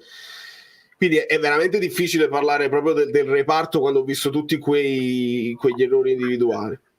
Vabbè, sulla prima parte diciamo il messaggio, io dico che il primo tempo con Verona è stato secondo me anche superiore al primo tempo con la Lazio, tanto strobattuto, perché poi con la Lazio non ha giocato tutti e 45 minuti, è un falso mito, noi, come dissi io poi me la rividi, perché è difficile produrre così tante azioni, addirittura scambi centrali, ha fatto vedere qualcosa di nuovo con una squadra così bassa, così chiusa, così aggressiva. Cioè è chiaro che la qualità tecnica del Verona è nettamente inferiore alla Lazio, e questo però diciamo ti dà anche la possibilità alla Lazio di giocare maggiormente in cambio.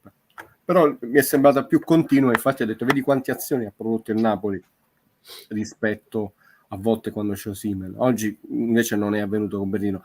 Oggi non è che il Napoli è stato lungo, a un certo punto possiamo dire non sappiamo se era stanco, se ha incominciato a dosare le forze, perché sono tutte partite decisive adesso, non finali, perché la partita col Milan è una partita per il Napoli dentro o fuori. Il Napoli ha un solo risultato utile a sua disposizione, il Milan può anche pareggiare, mantiene il distacco inalterato, e se l'Inter vince si allunga il distacco, quindi il Napoli ha solo la vittoria. Gli altri due risultati sprofonderebbe in classifica, non è bello. Riguardo ai reparti, oggi non sono stati lunghi come ci hanno infilato in altre partite, però ci sono stati veramente tanti errori di appoggio banali anche in alcuni giocatori insospettabili. Li buttiamo giù dalla torre? Assolutamente no, perché sono le robe. Si è ammalato Guido, parlavo con Fabio, una signora mi diceva a mia madre: che fortunate che sei, non si ammala mai la macchina, ci è squasciata la macchina, mi sa. Ecco, li hanno tirato a Di Lorenzo. Sì, non siamo troppo. Io infatti ho chiesto a mio fratello in provvedere subito corni, mo che torni, che ci rivediamo, portami dei corni da Napoli, perché noi, sai, il corno lo devi regalare, non te lo puoi autocomprare. Rosso, rotto e regalato. Sì, di terracotta. Fabio Versatile. Ciao Guido, spero che tu ti rimetta presto. Volevo chiederti se hai portato i dati della distanza media tra i reparti, la differenza tra Spalletti e Garcia, e poi secondo te quanto è importante, quanto manca l'alternanza tra Politano e Lozano, visto che il buon Matteo dura 70 minuti perché è costretto anche a fare la fase difensiva? Questa è una cosa che mi ha scritto Fabio e che ha incominciato a studiare ed è interessante, mo ce la prenderanno, perché Spalletti conosceva i difetti della sua squadra, tutte le squadre hanno difetti, anche il Barcellona di Guardiola ne aveva, no? E preferiva tenere il pericolo il più lontano possibile dall'area. La ragione di una regressione di un Napoli così alto non era solo perché, diciamo, io voglio cercare di costruire un po' di più, ma intanto ho detto io non voglio correre il rischio di averli così vicino alla porta.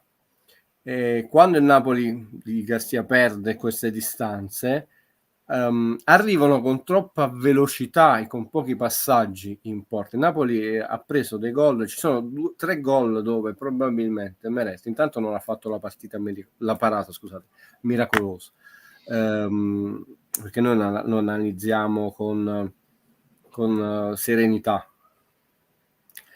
Però ci sono stati dei gol che sono stati concessi con troppa facilità, cioè proprio il coefficiente di facilità di quel tiro è troppo basso, cioè quindi a nostro sfavore, quindi troppo alto per viceversa per l'altra squadra.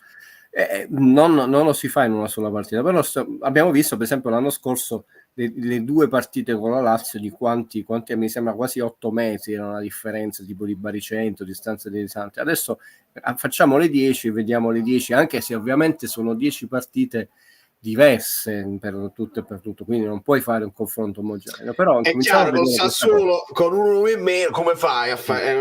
Però ho detto, siccome Fabio me l'ha chiesto, noi qua ci divertiamo a scervellarci con cose sempre più raffinate, lo sto facendo, lo faremo e lo mostreremo alle amiche belline e amici bellini. Fabio ha detto dammi anche umanamente, vi tranquillizzo, quando mi vedete bere io ho tantissimi difetti, uno dei difetti così soffro la sete, non è vino, quindi non preoccupate che non mi cosa il vino. Allora Guido, approfitto della domanda al giorno d'oggi meglio specificare perché non mi permetterei mai. Approfitto della domanda di Fabio perché c'è una cosa, stavo guardando cronache di spogliatoio e il loro match analyst, il loro data analyst che utilizza Math and Sport, che è un portale che in questo momento non funziona, quindi io non posso accedervi e guardare i dati, non lo so se è privato, però aumento un attimo perché ripeto, io della partita di oggi sono delusissimo, orribile eccetera eccetera, però mi piace, visto che lo facciamo solo noi e se ci devono copiare i dati ce li copiassero tutti. Questa è la lunghezza media in possesso in Serie A. Stavano analizzando la Fiorentina, no? La Fiorentina che ci aveva battuto, eccetera, eccetera. Il Napoli sta lì vicino con la Fiorentina, non è la squadra più lunga del campionato. Quando si dice siamo lunghissimi, solo la palla è lunga. Abbiamo visto che come palle lunghe stiamo là con il numero di passaggio di Spalletti e la Lazio è molto corta. Poi c'è la Salernitana, il Genoa, il Verona, il Torino, la Fiorentina e il Napoli. Quindi non è che siamo poi lunghissimi. La Lazio padrona di questo risultato, ma il Napoli sta lì in media, in mezzo tra Fiorentina e Roma. Giusto per dirlo così. Sì, ma se ne dicono, no, hai fatto bene, più dati riportiamo, se ne dicono a volte di banalità, cioè noi facciamo la battaglia sui numeri che vengono sparati, i minuti a cavolo, eccetera. Per esempio, vedete, in questo caso non solo non stupisce, conferma quella che è un'attitudine, battute a parte, di Sarri a curare in particolare una fase. Sarri ha sempre detto, no, che dove influisce il suo lavoro come allenatore è la parte da centrocampo in giù. Detto poi è il madre natura che ha dato a Mertens piuttosto che altri giocatori, no, quella qualità. Detto vedete voi, ed è nettamente più bassa della senza dubbio. Sul fatto di Politano poi si chiedevano, è vero, cioè mi sono ricordato, poi anche lì Politano comunque quest'anno ha iniziato con grande voglia e ha già segnato quanto aveva segnato l'anno scorso, no? Per dire. Però anche qui non puoi pretendere che giochi 95 minuti con la stessa velocità, intensità, efficacia, precisione. L'abbiamo bocciato troppo, non noi, non Valerio, io, troppo presto. Lozano, ci abbiamo guadagnato, parliamone, detto. Bisogna vedere quanto, innanzitutto non è lo stesso modo di interpretare il ruolo, quello di Napolitano e Lozano. Infatti fino adesso forse lui vede Elmas solo avanti, non a centrocampo. Oggi Elmas ha patito il fatto che non gioca da un mese, aveva un sacco di gamba, di forza, energia e voglia, eppure lui ha sbagliato qualche appoggio banale che però è vero, mi è sembrato voglia di strafare, voglia di strafare, cioè non si è accontentato delle cose semplici. È vero. Quando ovviamente si parla dell'esterno destro, Politano se lo spremi troppo si ferma e ci sta come discorso. Lindstrom proviamo a mentalizzarlo ala, dato che è giovane, o lo mettiamo in campo 5 minuti a Landon Belé. Lindstrom che ci ha fatto sapere in un'intervista, dice io gioco a destra, poi ho detto, cioè mi hanno preso per giocare a destra, poi ho detto a Garcia che posso giocare anche a sinistra. Insomma, ovviamente si mette a disposizione come quasi tutti per trovare più minutaggio possibile. Vediamo, perché poi Valerio, tu notavi quello che poi determinati allenatori, grandi allenatori, a dispetto hanno un gruppo solido di cui si fidano. Poi anche qui c'è una certa contraddizione nei colleghi, no? Che dicono squadra che vince non si cambia, io farei giocare sempre, partirei con i titolari, poi se le cose fanno male invece si contraddicono. Abbiamo un monoblocco, diciamo, abbastanza certo, abbiamo visto di fedelissimi di Garcia. Per ora dei tre nuovissimi, diciamo, l'oggetto misterioso è quello che era stato strombazzato, è quello su cui si adombravano molte più dubbi, più ombre Nathan, anche perché, diciamo, l'eredità è di quelle pesantissime, non solo per la qualità, per la concentrazione, ma anche per la leggerezza con la quale ha interpretato il ruolo Kim, perché Kim non ti dava mai quest'idea bonucciana della cattiveria, che se ne dicano, no? Questo sorriso di quel ragazzo ce lo porteremo, è una delle cose belle dello scudetto dell'anno scorso, no? Kim non solo, diciamo, in campo come interpretazione del ruolo, ma anche come interpretazione del gioco del calcio, dello sport. Sì, dello sport. Era capace di fare quell'intervento, no? Da samurai, però poi sorridere. E chiedeva scusa, quando faceva i falli chiedeva scusa, è vero.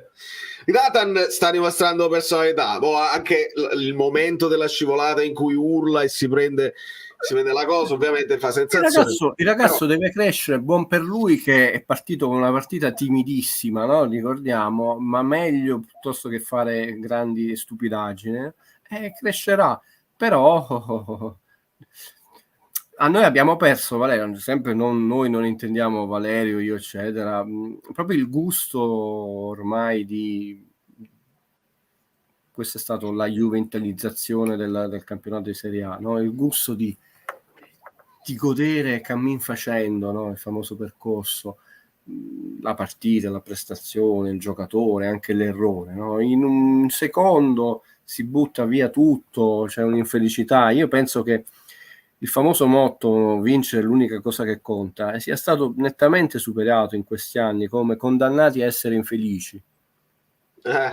Gli juventini sono condannati a essere infelici, ma la cosa grave è che hanno contaminato gran parte del calcio italiano e la gente è condannata a essere infelice. Cioè adesso la gente è quasi triste, no? Si aspetta la sconfitta del Napoli, no? Quindi se Napoli non perde, quasi si intossica la giornata perché il Napoli non ha perso. Così vale per tutte le varie tifoserie. Ti dicevo, lo sfottò, sì, era lo sfottò Valerio, ma non questa attesa che tu devi sperare che l'altro perda. C'è un'insoddisfazione generale, tremenda. Ha detto, ma il calcio, soprattutto per chi non ha interessi e ormai non scommette, io perché non ho mai scommesso, e chiudo questa parentesi, a parte che sono contrario eticamente a guadagnare i soldi in una maniera che, come mi insegnava mia nonna, non è lavoro. Ma ti pare mai che io possa scommettere che il Napoli vinca con 2 soldi di scarto, vince solo 2-1, mi incacchio e mi intocco? No, infatti no. Infatti, l'unica cosa per me sarebbe al contrario, cioè essere giusto felici. Il Napoli ha perso, però almeno ho vinto perché ho scommesso al contrario. Era l'unica possibilità. Sono l'unico fesso, diciamo, che spesso e volentieri indovina i risultati esatti, li consigli agli amici, ma non sono mai proprio, non ho mai io in vita mia ho scommesso una sola volta sull'8 e poi vi recuperò l'articolo di giornale e chiudo questa parentesi, quando D'Alema era presidente del Consiglio e dissi a mia madre, ed era il numero ritardatario più ritardatario della storia dell'8, quando c'era una sola stazione a settimana, non 3, e dissi a mia madre, quando cadrà il governo Io mi andrò a scommettere questo numero. Mia madre, che vi faccio sorridere, è l'unica volta che io abbia scommesso qualcosa in vita mia. Sempre le tue trovate, dice, sempre le tue trovate. Cade il governo, io mi ricordo, sentivo il radio, che mi fermai in mezzo alla strada, trovai un tabacchino, scommisi, ma quant'era? 10.000 lire il mio, no? La classica ambata che vinci 11 volte e mezzo, e vinsi, basta. Una sola volta, il giorno che è caduto il governo Lema, uscì questo numero famosissimo ritardatario che la gente si era rovinata, si era scommessa. Per il resto sono una persona meno adatta di questo mondo, ma chiusa questa parentesi assolutamente inutile, per quanto stiamo graziando anche Tonali, quindi dai. Mamma mia, lasciamo perdere. Sono arrivate queste 2 vittorie, ma anziché fortificare la panchina di Garcia, secondo me ne hanno sentito la palese inadeguatezza. Guido, io ho preso questo messaggio perché ora, al di là delle opinioni che si possono avere di Garcia o meno, si è creato un po' questo cortocircuito, e il Napoli in questo momento vince, non convince, c'è quasi sempre, come stavi dicendo tu, c'è l'attesa di qualcosa che deve succedere per forza. Io vorrei, purtroppo non c'è stata la chiarezza assoluta, però se ci mettiamo in testa che Garcia non verrà esonerato, al di là di quello che ha pensato De Laurentiis e che gli è uscito, secondo me è meglio, perché se noi aspettiamo la prima sconfitta che poi convinca o non convinca per poi aspettare l'esonero, secondo me rimaniamo male, ci illudiamo. Ma io quello che ti posso dire su questo messaggio, che non mi turda e non mi scompone, e tra l'altro quando i messaggi sono espressi con garbo ed educazione, per quanto possano essere anche contrari alla tua, alla mia opinione, è il bello di questo nostro, ormai mi metto io, visto che sono colpevolmente tuo ospite, un modo di stare insieme tutti. Quindi e quindi non è che dici no, la devi pensare così, no, la devi pensare così. Questa situazione però, amiche belline, amici bellini, ci porta a fare una riflessione che questa sì è, diciamo, oggettiva. Nel senso. La prima, in questo momento storico, soprattutto con un Napoli che costantemente è stato comunque ai vertici, quando è arrivato quinto noi abbiamo parecchio avuto da ridire, no? Addirittura campione d'Italia. Mettiamoci in testa che allenare il Napoli, diciamo, non è facile, nel senso non puoi mettere un Pinco Pallino qualunque, perché la pressione, l'aspettativa, le critiche sono enormi, e a dispetto delle frasi del Zerbi, che noi seguiamo con grandissima attenzione, che è un ragazzo che si sta facendo, non è che io non ho nulla contro, anzi, ho detto gli auguro ogni cosa bellissima nella vita e nello sport, attenzione. E invece si perde questo primo passaggio, cioè, in questo momento tu non puoi prendere un Pinco Pallino qualunque, perché in astratto ci faranno tutti bene. Voglio vedere la prima sconfitta in casa questa persona. La seconda osservazione è che queste frasi retoriche, siamo in Napoli, siamo non c'è nessuno, però in realtà non c'era la fila alla porta con tutto il Napoli campione d'Italia, cioè Luis Enrique ha detto no grazie, forse un'altra squadra diceva sì, quindi questo potere attrattivo. C'è stato un momento, capita anche questo, il bello della diretta.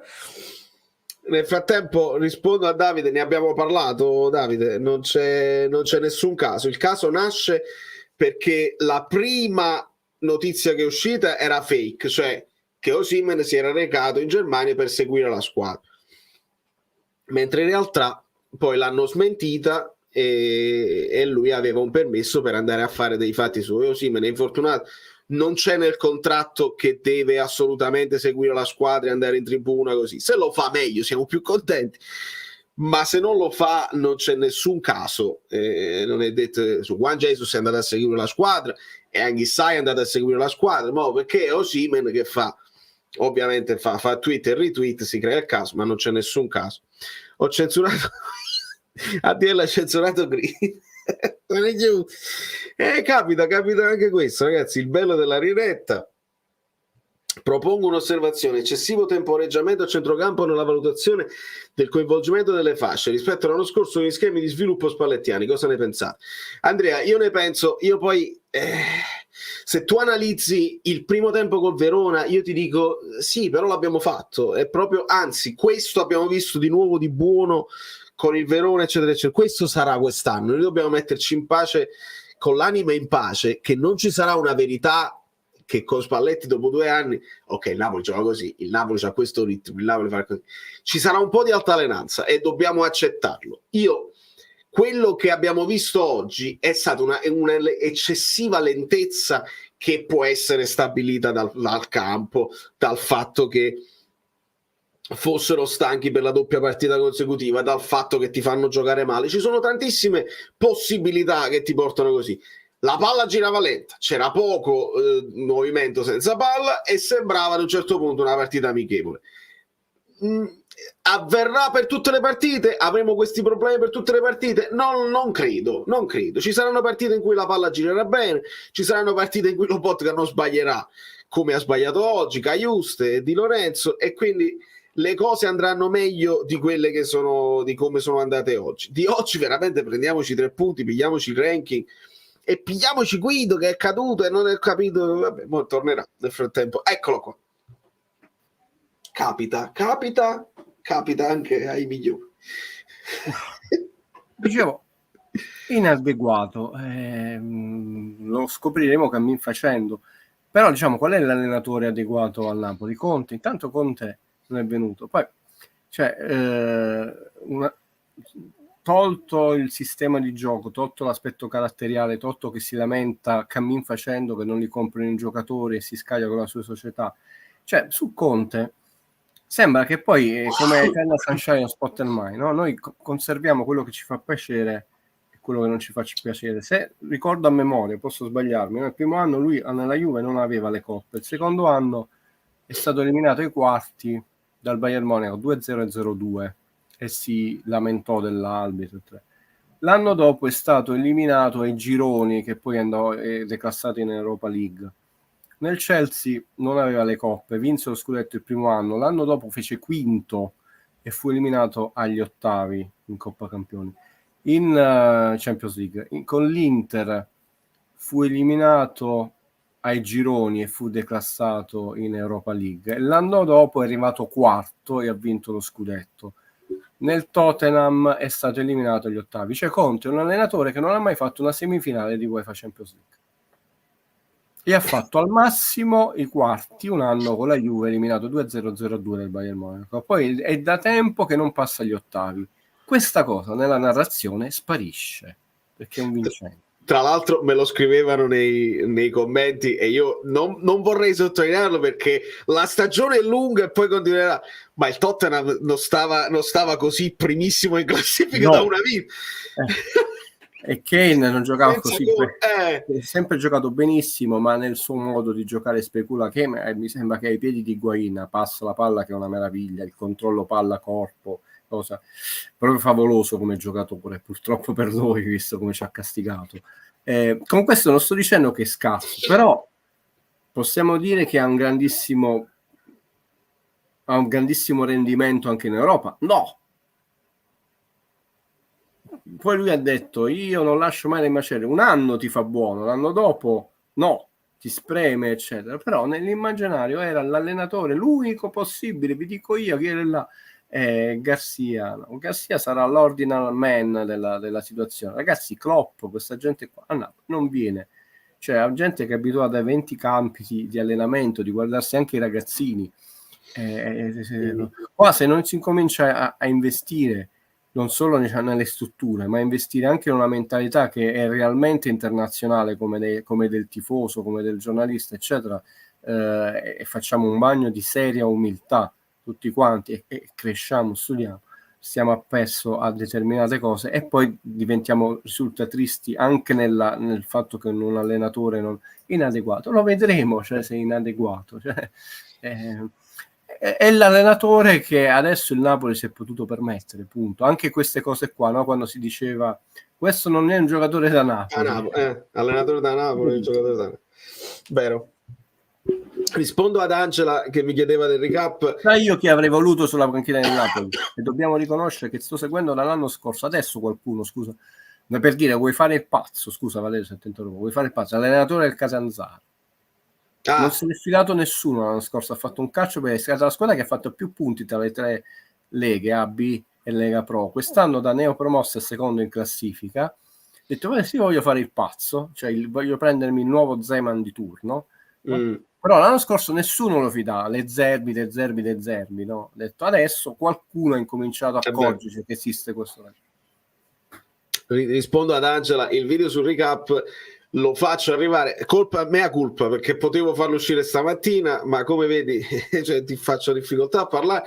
Lo faccio uscire non domani, perché domani analisi di questa partita, facciamo il recap dopodomani, perché si deve parlare di tutto quello che è successo in Serie A, perché la classifica si muove, il campionato è molto lungo. Guido, col senno di poi, Valentina dice, dopo il primo tempo avrei tolto Lobbo o lasciando Caiusti o inserendo Gaetano insieme ad Elmas e subito Ostigard per Rachmani, per non avere Patè, il famoso Patè di Olive, sulle pallate. Che ne dici? Che poi abbiamo avuto un Patè su una palla alta in incrocio sul palo lungo e un po' di ritardo Meret. Non è è un po' coraggiosa come soluzione, nel senso, no? Da un punto di vista tattico non è banale, però mettere Gaetano al 45esimo, Garcia si è fidato di portare fino a un certo minutaggio a compimento la partita con gli uomini, anche perché è una partita che oggi non puoi non vincere o pareggiare perché è troppo importante, no? È come il terzo rigore nella batteria, quindi ha voluto giocare sul sicuro. Ha fatto una bella conferenza stampa perché per la prima volta ha parlato anche un po' più di tattica, quindi sempre di sua spontanea volontà, ci tengo a dirlo perché non gli era arrivata, però ci ha provato. Garcia, finché non fa turnover serio, rischiamo come stasera di avere giocatori sempre meno lucidi. Elmas, Lindström e Zanoli vanno utilizzati di più e anche da titolare in alcune partite. Guido, Zanoli è un discorso che da qui c'ha vecchie radici, insomma, la richiesta di far giocare, di far riposare un attimino il capitano, perché stiamo alla terza partita consecutiva dove le sbavature aumentano, e allora io non dico di metterlo contro il Milan Zanoli, perché sarebbe una follia vedere Zanoli Leao a freddo, però non l'hai fatto riposare e adesso dobbiamo sperare nella Madonna del Carmine. C'è da dire che tra l'altro questa cosa a Garcia ha dato fastidio dall'inizio, che spesso sono tornati ai limiti dell'infortunio dalle partite con le nazionali. Noi ci abbiamo rimesso Rachmani. Oggi Rachmani comunque ha fatto una partita di esperienza, no? È vero che non hai un avversario, però quei 2 o 3 interventi dove hai dovuto mettere il corpo in anticipo, lavorare sul piede perno, tu vedi quanto conta. Hai detto, se avessimo avuto Rachmani con la Fiorentina, non puoi fare queste cose, se. Non siamo stati fortunati e quindi casomai delle rotazioni, per rispondere alla tua domanda, osservazioni, saranno pure saltate perché gli uomini sono contati. E sempre per il discorso di Guido di prima, tu devi fare un campionato di vertice e puoi sbagliare massimo 10 partite, ne hai sbagliate tante all'inizio e adesso sei in affanno, quindi non hai la possibilità di fare esperimenti, diciamo che a meno che tu dici io faccio esperimenti perché posso anche arrivare quinto, sesto, perché voglio fare emergere questi ragazzi. Ma anche con Spallettoni, quante secondi giocava il sostituto di Di Lorenzo? Poi andò alla Sampdoria. Prendemmo il giocatore dalla Fiorentina, ha detto adesso potrà rifiatare, non fece un minuto, poi vincemmo il campionato e ci fu un po' di turnover. Allora, Rachmani ha giocato con una munizione, è vero, la munizione addosso, che poi quella è arrivata poi dopo, postuma, non l'hanno manco inquadrato perché l'azione continuata aveva dato il vantaggio. Guido, ci troviamo parlando di arbitraggio perché qualcuno diceva arbitraggio comunque non da calcio ma da sport senza contatto. Sono volati due gialli subito e poi se ne è persi 2. se ne sono mancati dopo perché ha cambiato un pochino il modo in cui affrontava i falli. Però abbiamo visto veramente di peggio sia in Italia che in Europa nei confronti del Napoli. Cioè, anonimo, nel senso non sembra un arbitro con grande personalità, però non ha fatto nessun disastro. Poi comunque arbitrare il Napoli, io penso che sia la gioia di qualunque arbitro. Per dire. E tu pensa che il Napoli ha come capitano Di Lorenzo, ho detto solo questo, no? Cioè, adesso e di nuovo si è ripresa la testa, tra virgolette, l'ultimo posto della classifica come squadra che fa meno falli, è sotto i 10 di nuovo, 9,98, cioè, quindi, però qualcuno dice deve fare più falli, ma non è quello, è proprio un'attitudine a non giocare sporco, non a incattivire la partita, non avere questa predisposizione di fare capannelli. Un arbitraggio mediocre, ci sono state un paio di sbavature, però se tu vedi non ci sono stati falli cattivi, c'è stato un attimo e poi col sorriso, che tra l'altro è stata una pura casualità che Di Lorenzo si è scontrato con il giocatore.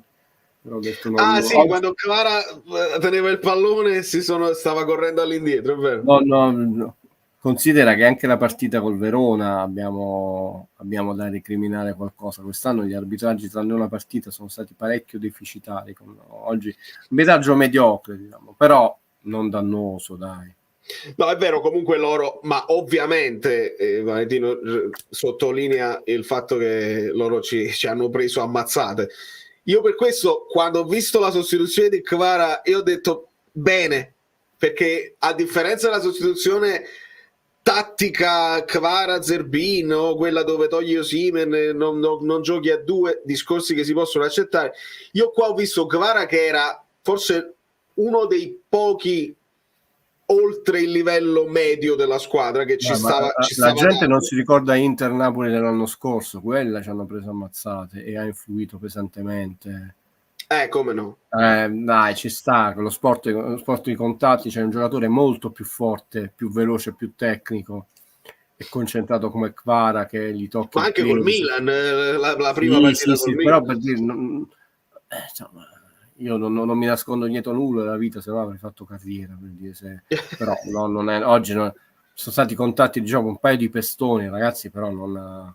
Tanto è vero che anche i giocatori non si siano mai accesi gli animi. Può darsi che con Bonucci qualche schiaffo volava, per dire. Beh, è rimasto in panchina tutta la partita, non so se aveva dei problemi fisici. Un giorno qualcuno scriverà, Valerio, di quegli scudetti da tutti i punti di vista, non solo dopo cosa della Juve, alcuni giocatori, vabbè, adesso è a fine carriera, dimensionati, non ridimensionati, dimensionati nella loro giusta casella, perché ha fatto diventare grandi campioni dei giocatori che infatti appena andavano in campo internazionale la Juve prendeva gol, anche la nazionale italiana. Un giorno scriveranno bene, diciamo, ma non è, diciamo, io non sono anti di nulla. No, in attesa di quel giorno io porto agli amici bellini, possono guardarsi, io non amo la Bobo TV, però quando invitano degli ospiti che sono freschi, ex calciatori, così, voi qualche cosa esce, e penso riguardi tipo 8 mesi fa che invitarono Buffon. E quando a Buffon chiedono dell'esperienza del Paris Saint-Germain, state divagando, fatemi divagare, che è bellissima sta cosa. Cassano, Adani e Vieri chiedono l'esperienza del Paris Saint-Germain a Buffon. Buffon risponde: l'esperienza più importante della mia vita. E qua tutti quanti dicono: ma come? È solo un anno, giocavi, non giocavi, poi alla fine sei ritornato alla Juve. No, è stata l'esperienza più importante della mia vita perché prima di tutto un'esperienza di vita, un'altra cultura, ho imparato altre cose. Ma poi erano talmente forti i miei compagni che facevano sentire forte pure, mi sentivo Ederson quando facevamo il Torello, perché come ti arriva la palla con quella tecnica, con quei compagni forti, mi sentivo fortissimo anche io. E mentre ascoltavo Buffon così, ma come, tu non sei stato nella squadra più forte del mondo?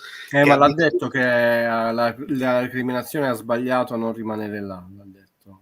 Esatto, ha detto io forse ho sbagliato perché dovevo rimanere, ma mi avevano detto che probabilmente non avrei giocato, non mi sarei giocato il posto perché dovevano far giocare il giovane che avevano preso e quindi non era rimasto. Però quell'esperienza, se voi ascoltate l'ex giocatore che parla e non solo l'ex juventino, secondo me fa riflettere. Sì, ma poi gli ex, io ho avuto la fortuna una volta nella mia vita di fare un favore a Beppe Bergomi, che venne a ringraziarmi personalmente, un gran signore, e mi diede una mancia, io la rifiutai, no? A parte che era vietato, lui dice ma tanto non lo sa nessuno, cioè siamo solo tu e io nel tuo ufficio, e io gli chiesi come favore di giocare a pallone. L'unica cosa è che ho detto io finisco di lavorare molto tardi, quindi che significa molto tardi? Alle 3, e quindi feci questa partita di calcetto a 3 con le porte piccole con Beppe Bergo e parlavamo un sacco di calcio nel periodo.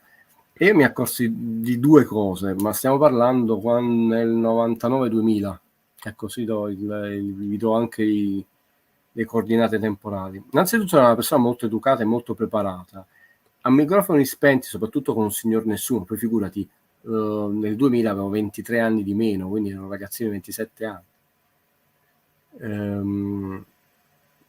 Ti dicono molte cose segrete e io mi accorso e ho detto questo qui non ha la stoffa di essere allenatore, non ha gli artifici che adesso servono per essere allenatore, quindi perché probabilmente lo è molto più di altri, è molto più preparato, però non ha, come vogliamo dire, un tempo si diceva il pelo sullo stomaco, ma non solo lo fagociterebbero, non gli sponsor, eccetera.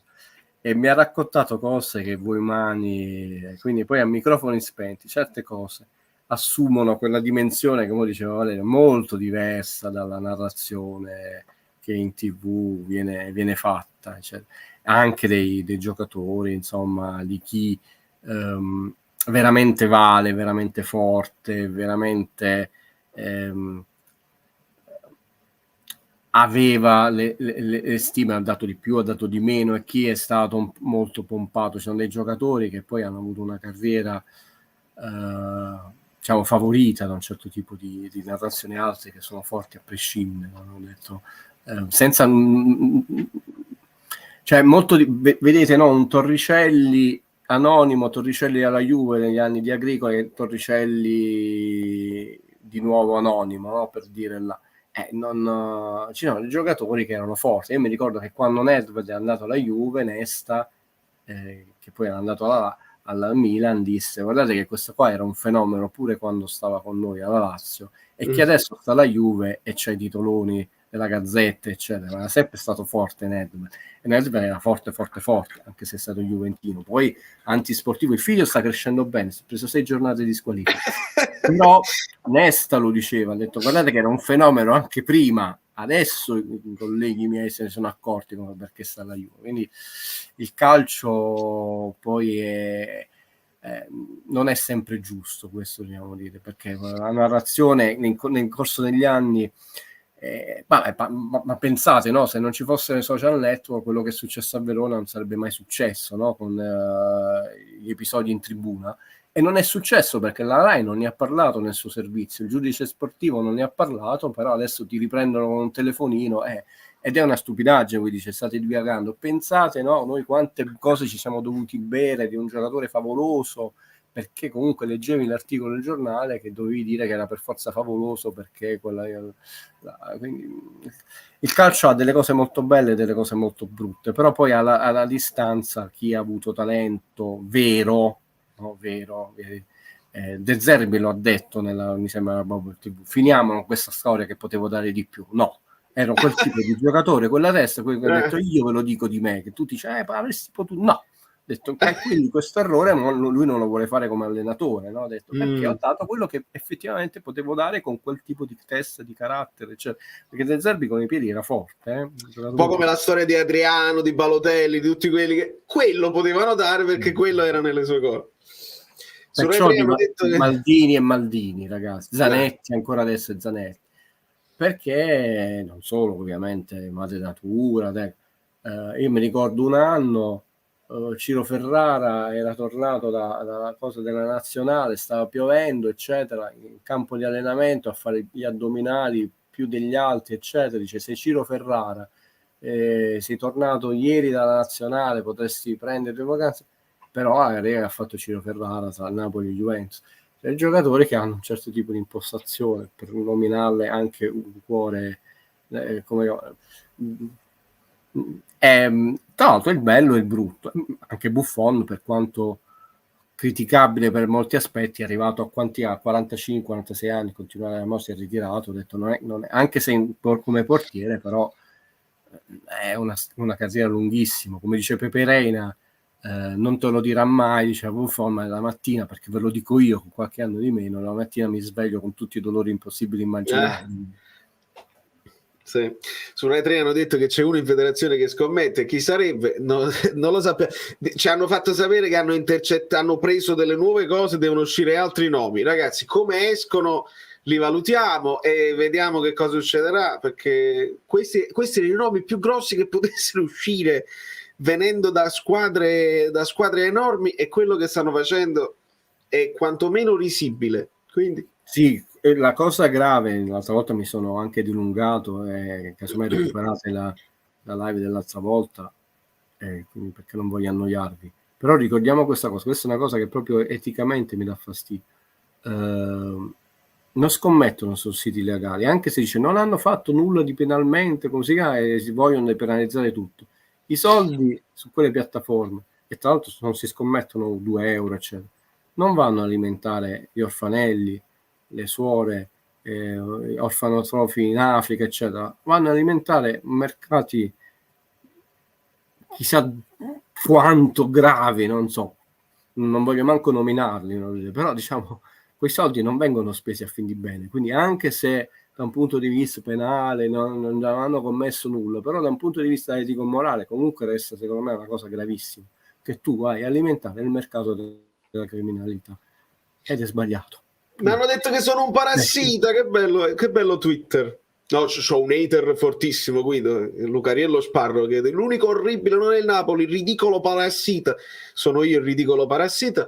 Parole di ADL, partita certosina come una tortura cinese, goccia a goccia si rompe la roccia. Però Lucariello, tu avevi in coppa un canale, mi dice queste cose, no? Su Twitter, così ti risponde la community.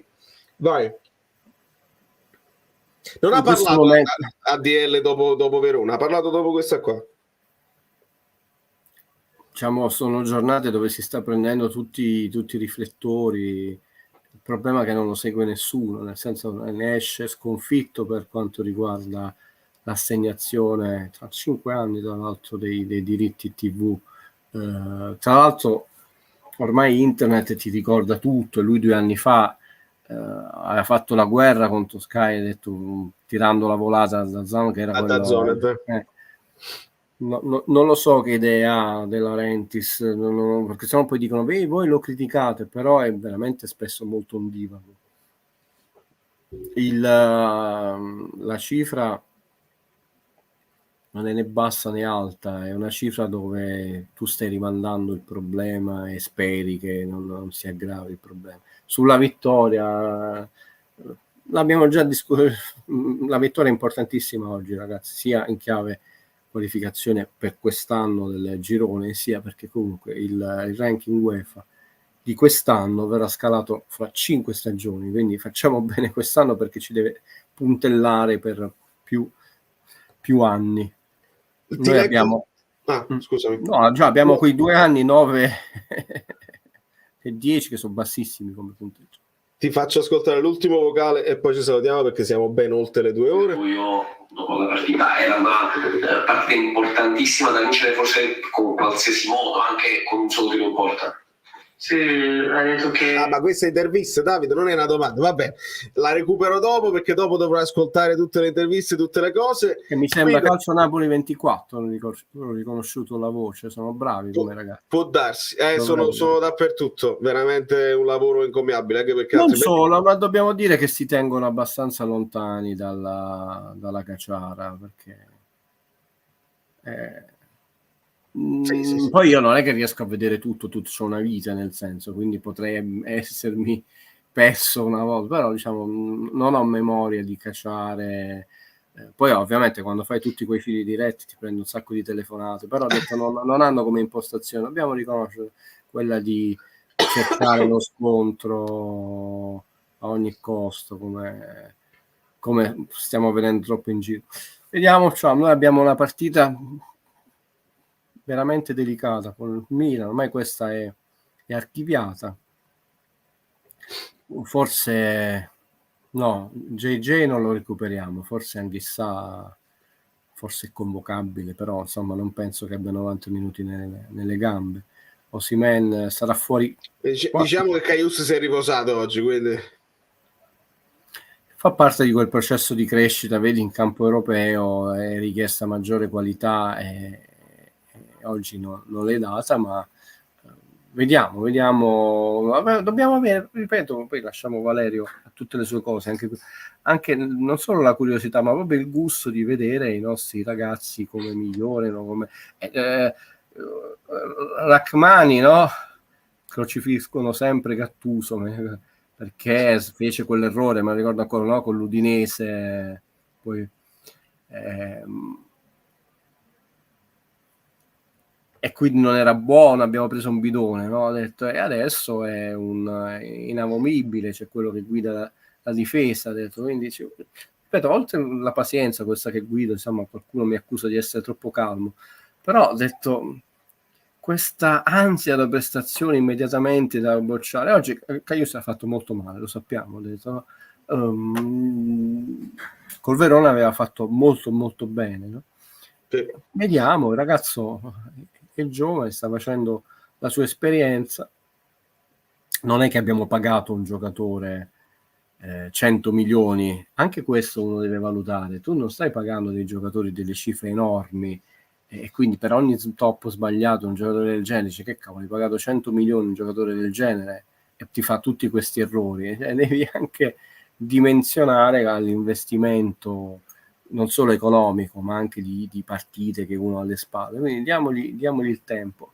Il problema è che non c'è quando fai, e ripeto, un campionato di vertice, purtroppo non hai tante partite a tua disposizione da bruciare. Questo è il fatto. Non è tanto i mesi a disposizione che questi ragazzi hanno, ma i punti che devi cercare di perdere il meno possibile. Questo è il grande. Tanto è vero che poi fioccano le polemiche, no? Il Garcia out. Ti abbraccio. Vabbè, Valerio, allora buona serata, vedi di indagare chi sono questi nomi, fai pure tu il corone della situazione, no? È una pagina molto brutta, cerchiamo di scherzarci, ma è una pagina brutta perché stanno insabbiando tutto, anche perché si rischia, ricordiamola, poi di lasciare le rose con delle lacune. Lo sanno bene i fantallenatori che non sanno più che adesso staranno, come direbbe Eddie Murphy in Una poltrona del 2, però insomma veniamo accusati di essere volgari, una frase sessista, no? Quando racconta di come vedere un investimento, stanno tutti lì spaventati, non uso questa espressione, ecco, li vedo chi ricorda, manca poco in Italia a Una poltrona per 2, la vigilia di Natale, se vi ricordate la scena immagino invece che gli investitori, il titolo della Juve ha chiuso 25,59 0,25 centesimi, la Roma è uscita dalla borsa, cioè insomma possiamo dire che il calcio finanziario in Italia non è stato proprio una grandissima cosa. Non sta portando grandi frutti. Possiamo dirlo, oppure visto che non ci si dimentica che la Juve è quotata in borsa, allora vi dico, oggi ha chiuso a 0,25,9 centesimi per azione, manco 30 centesimi per azione, 0,25. Buonanotte. Questo è il momento di comprare, ma non diamo consigli. Di comprare, di investire, non di scommettere, di investire. Buonanotte amiche belline, buonanotte amici bellini, buonanotte Valerio, le cassiere e i cassieri. Grazie a Guido Gentile. Amici miei, sì, voi stavate dicendo tanto che fa caldo, sì, perché quando chiudi, al di là dei riscaldamenti, poi le luci e tutto, quindi si suda, in effetti si suda. Volevo dirvi, c'è chi mi aveva chiesto chi è, sarà il mio primo, perché io quando si cresce con i numeri crescono anche gli haters, e io sono d'accordo, sono contento, perché significa arrivare a tutto, essere d'accordo, averli tutti dalla mia sarebbe un assurdo e non sarebbe logico. Qualcuno che mi chiedeva chi era e chi non era. Darione, che evidentemente frequenta Twitter pure più di me, lascialo stare, etichetta chiunque non la pensa che io dici, finendo le andi nato. A me non interessa, ma visto che un pochino sto cominciando a bazzicare anche su Twitter, io farò quello che non voglio fare perché è bloccato, però io così ho creato l'Oasi qua su YouTube. Allora io lo so che Twitter è un posto un po' più tossico, un po' più violento, perché si scrive io sono chi, uno vale uno e quindi ti ammazzo con le parole, lo so, però comincerò a bloccare anche là, perché poi non posso. Ho aperto Twitter per cercare le parole che l'ha detto stampa, le parole di De Laurentiis, così mi devo sentire a uno, sei un parassi, quindi si blocca e si va avanti, e lo dico pubblicamente. Se mi vuoi, telefonami, perché puoi telefonarmi su Telegram se hai qualcosa da dire, altrimenti non vi posso, ho bisogno di parlare con la community così.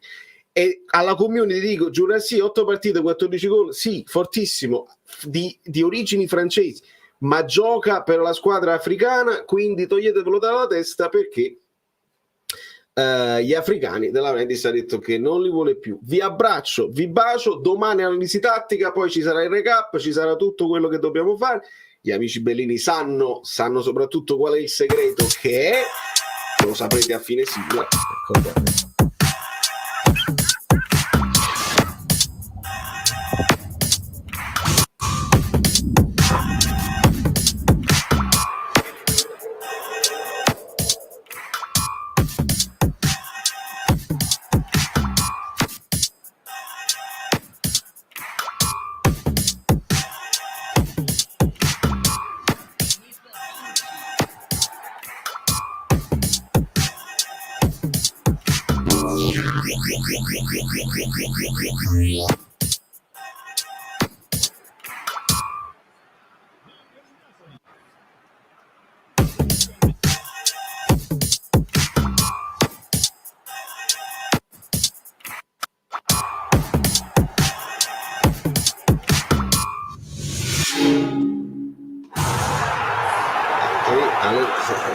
Per questo allora io me le devo sentire io le parole, perché poi va a finire che uno commenta, me le riportano sbagliate, e non è il caso. Se l'ha detto così è tutto un altro